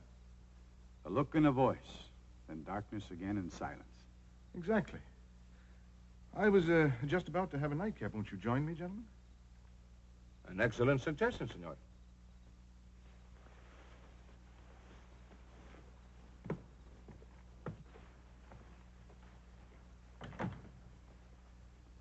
Allow me to introduce myself. I'm Shep Crawford, and you already know my ward, Catherine.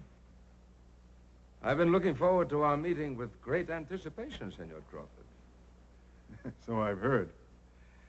It's fitting that we should meet, gentlemen, particularly since we all seem to have an interest in common. What kind of interest would that be? Guns. And perhaps it'd be best if you said good night, Captain. I think our discussion would only bore you. All right. Good night. Good night. Won't you sit down, gentlemen?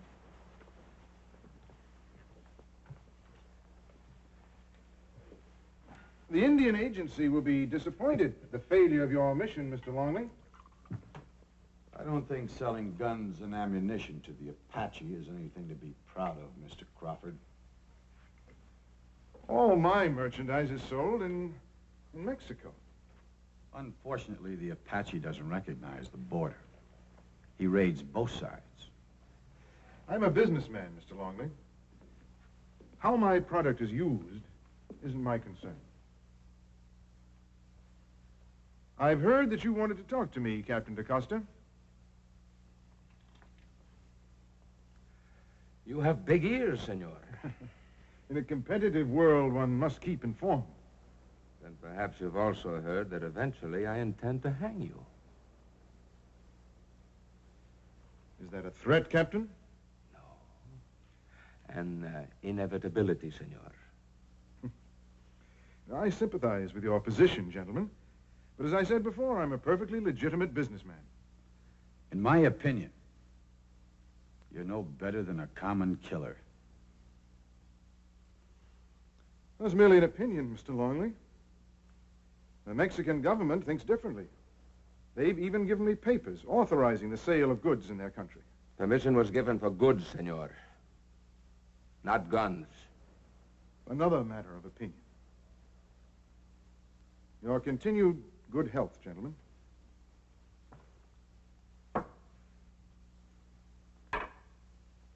It's a pity you won't drink, gentlemen. Brandy stimulates the mind. You'll be stopped, Crawford. Maybe not now. But sooner or later, you'll make a mistake. I don't think so. It's been a pleasure meeting you, Captain. Now, if you'll excuse me, gentlemen, I have a very busy day tomorrow.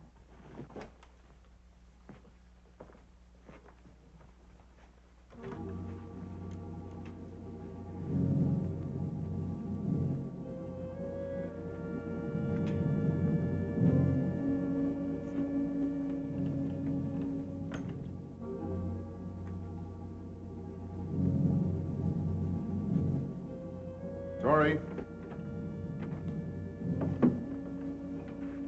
I presume you heard the conversation. Having those two around could give us a lot of trouble. I thought exactly. I'll talk to the men.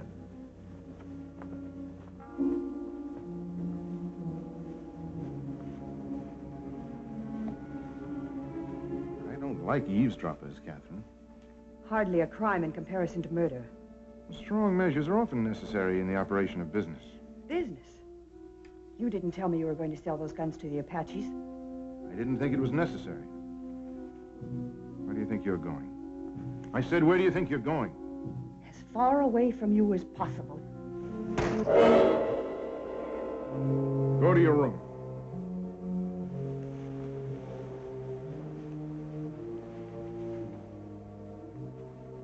You know what has to be done.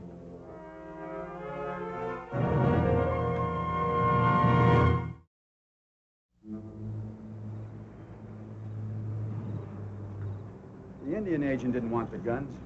Just wanted to keep Crawford from buying them. And selling them to the Apache. Well, he's got us over a barrel. I can't stop him in Texas. Those letters of authorization protect him in Mexico. I think we have company.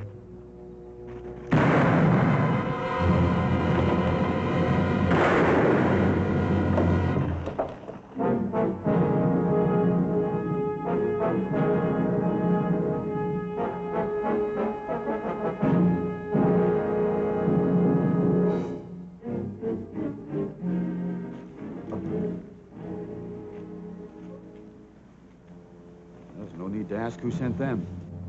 After all, death is the end product of Senor Crawford's business.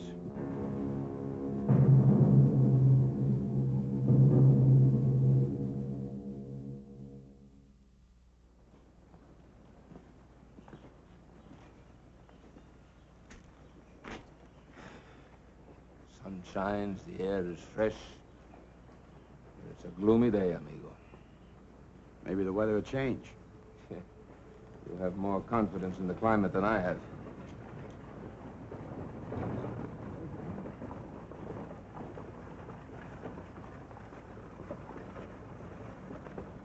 Senor Crawford travels under heavy guard. Apache will do anything for a rifle. He's taking no chance on losing it.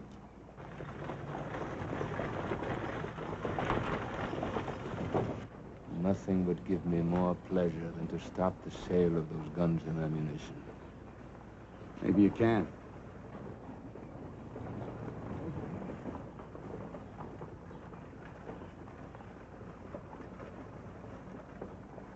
Didn't you say Crawford had authorization to sell only goods and not rifles? Uh-huh. Maybe we can get an order from the commanding officer giving you permission to confiscate the wagons. Yeah, it could be done, but it would take time, at least 2 days. And then it'll be too late. How many ways are there to cross the border into Mexico from San Tomas? Only 2. The shortcut through the border tunnel, the way you came, and the long trail around the mountain. Which way do you think they'll take? Well, there's no doubt through the border tunnel. Let's find out for ourselves.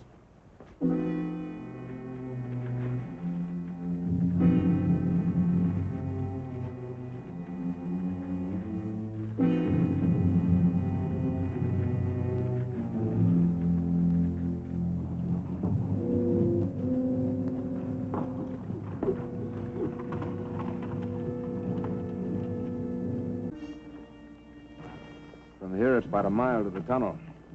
We'll have to move fast. We better get started before they wake up.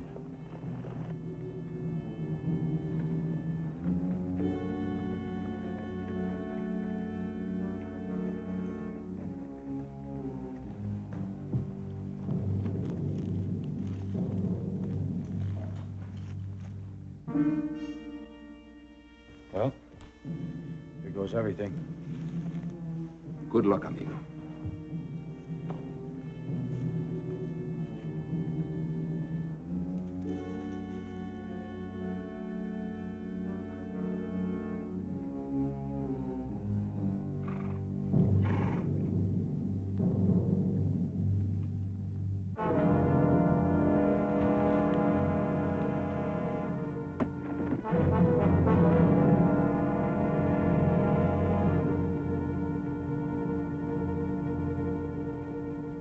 Don't scream, senorita, or you'll bring death into this camp.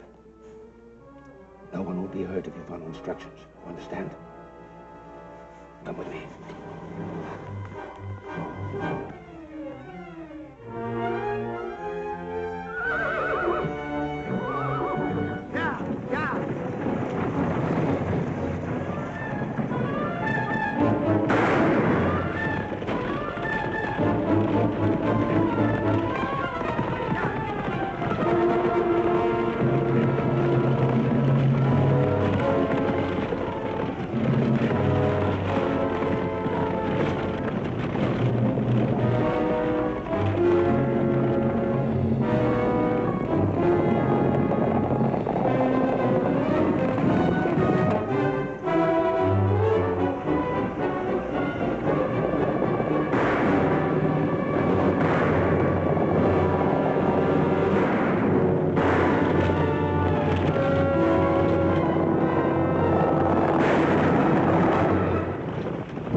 Circle around. Get behind him.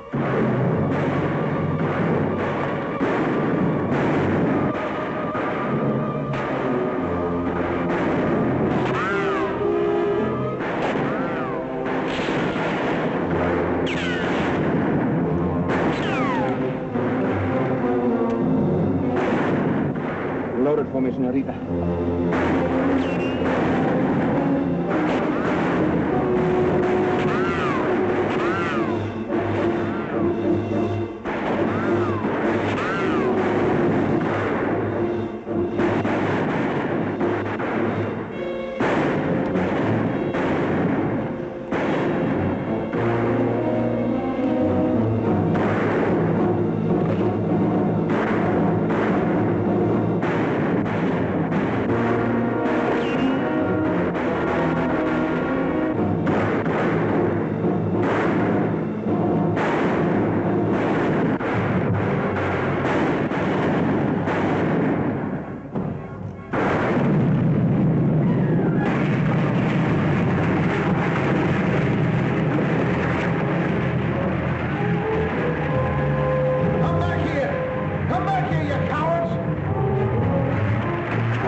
wounded, amigo? Oh, just a few scratches.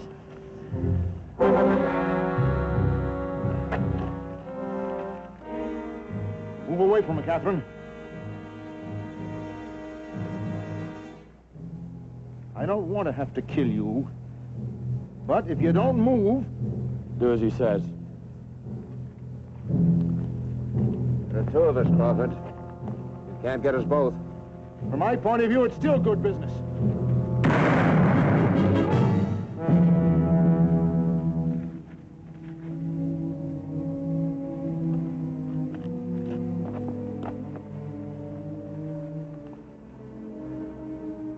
Except for the girl, I'm not sorry.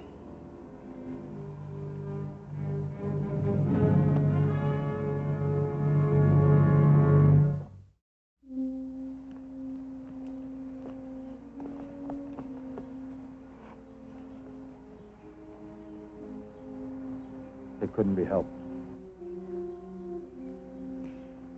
I know. I'll take you back to San Tomas. Thank you, Mr. Longley.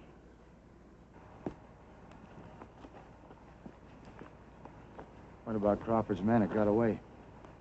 My men will pick them up within the hour. You've done my country a great service, my friend. Let's say we've helped each other's countries. Adios, amigo. Good luck, Captain.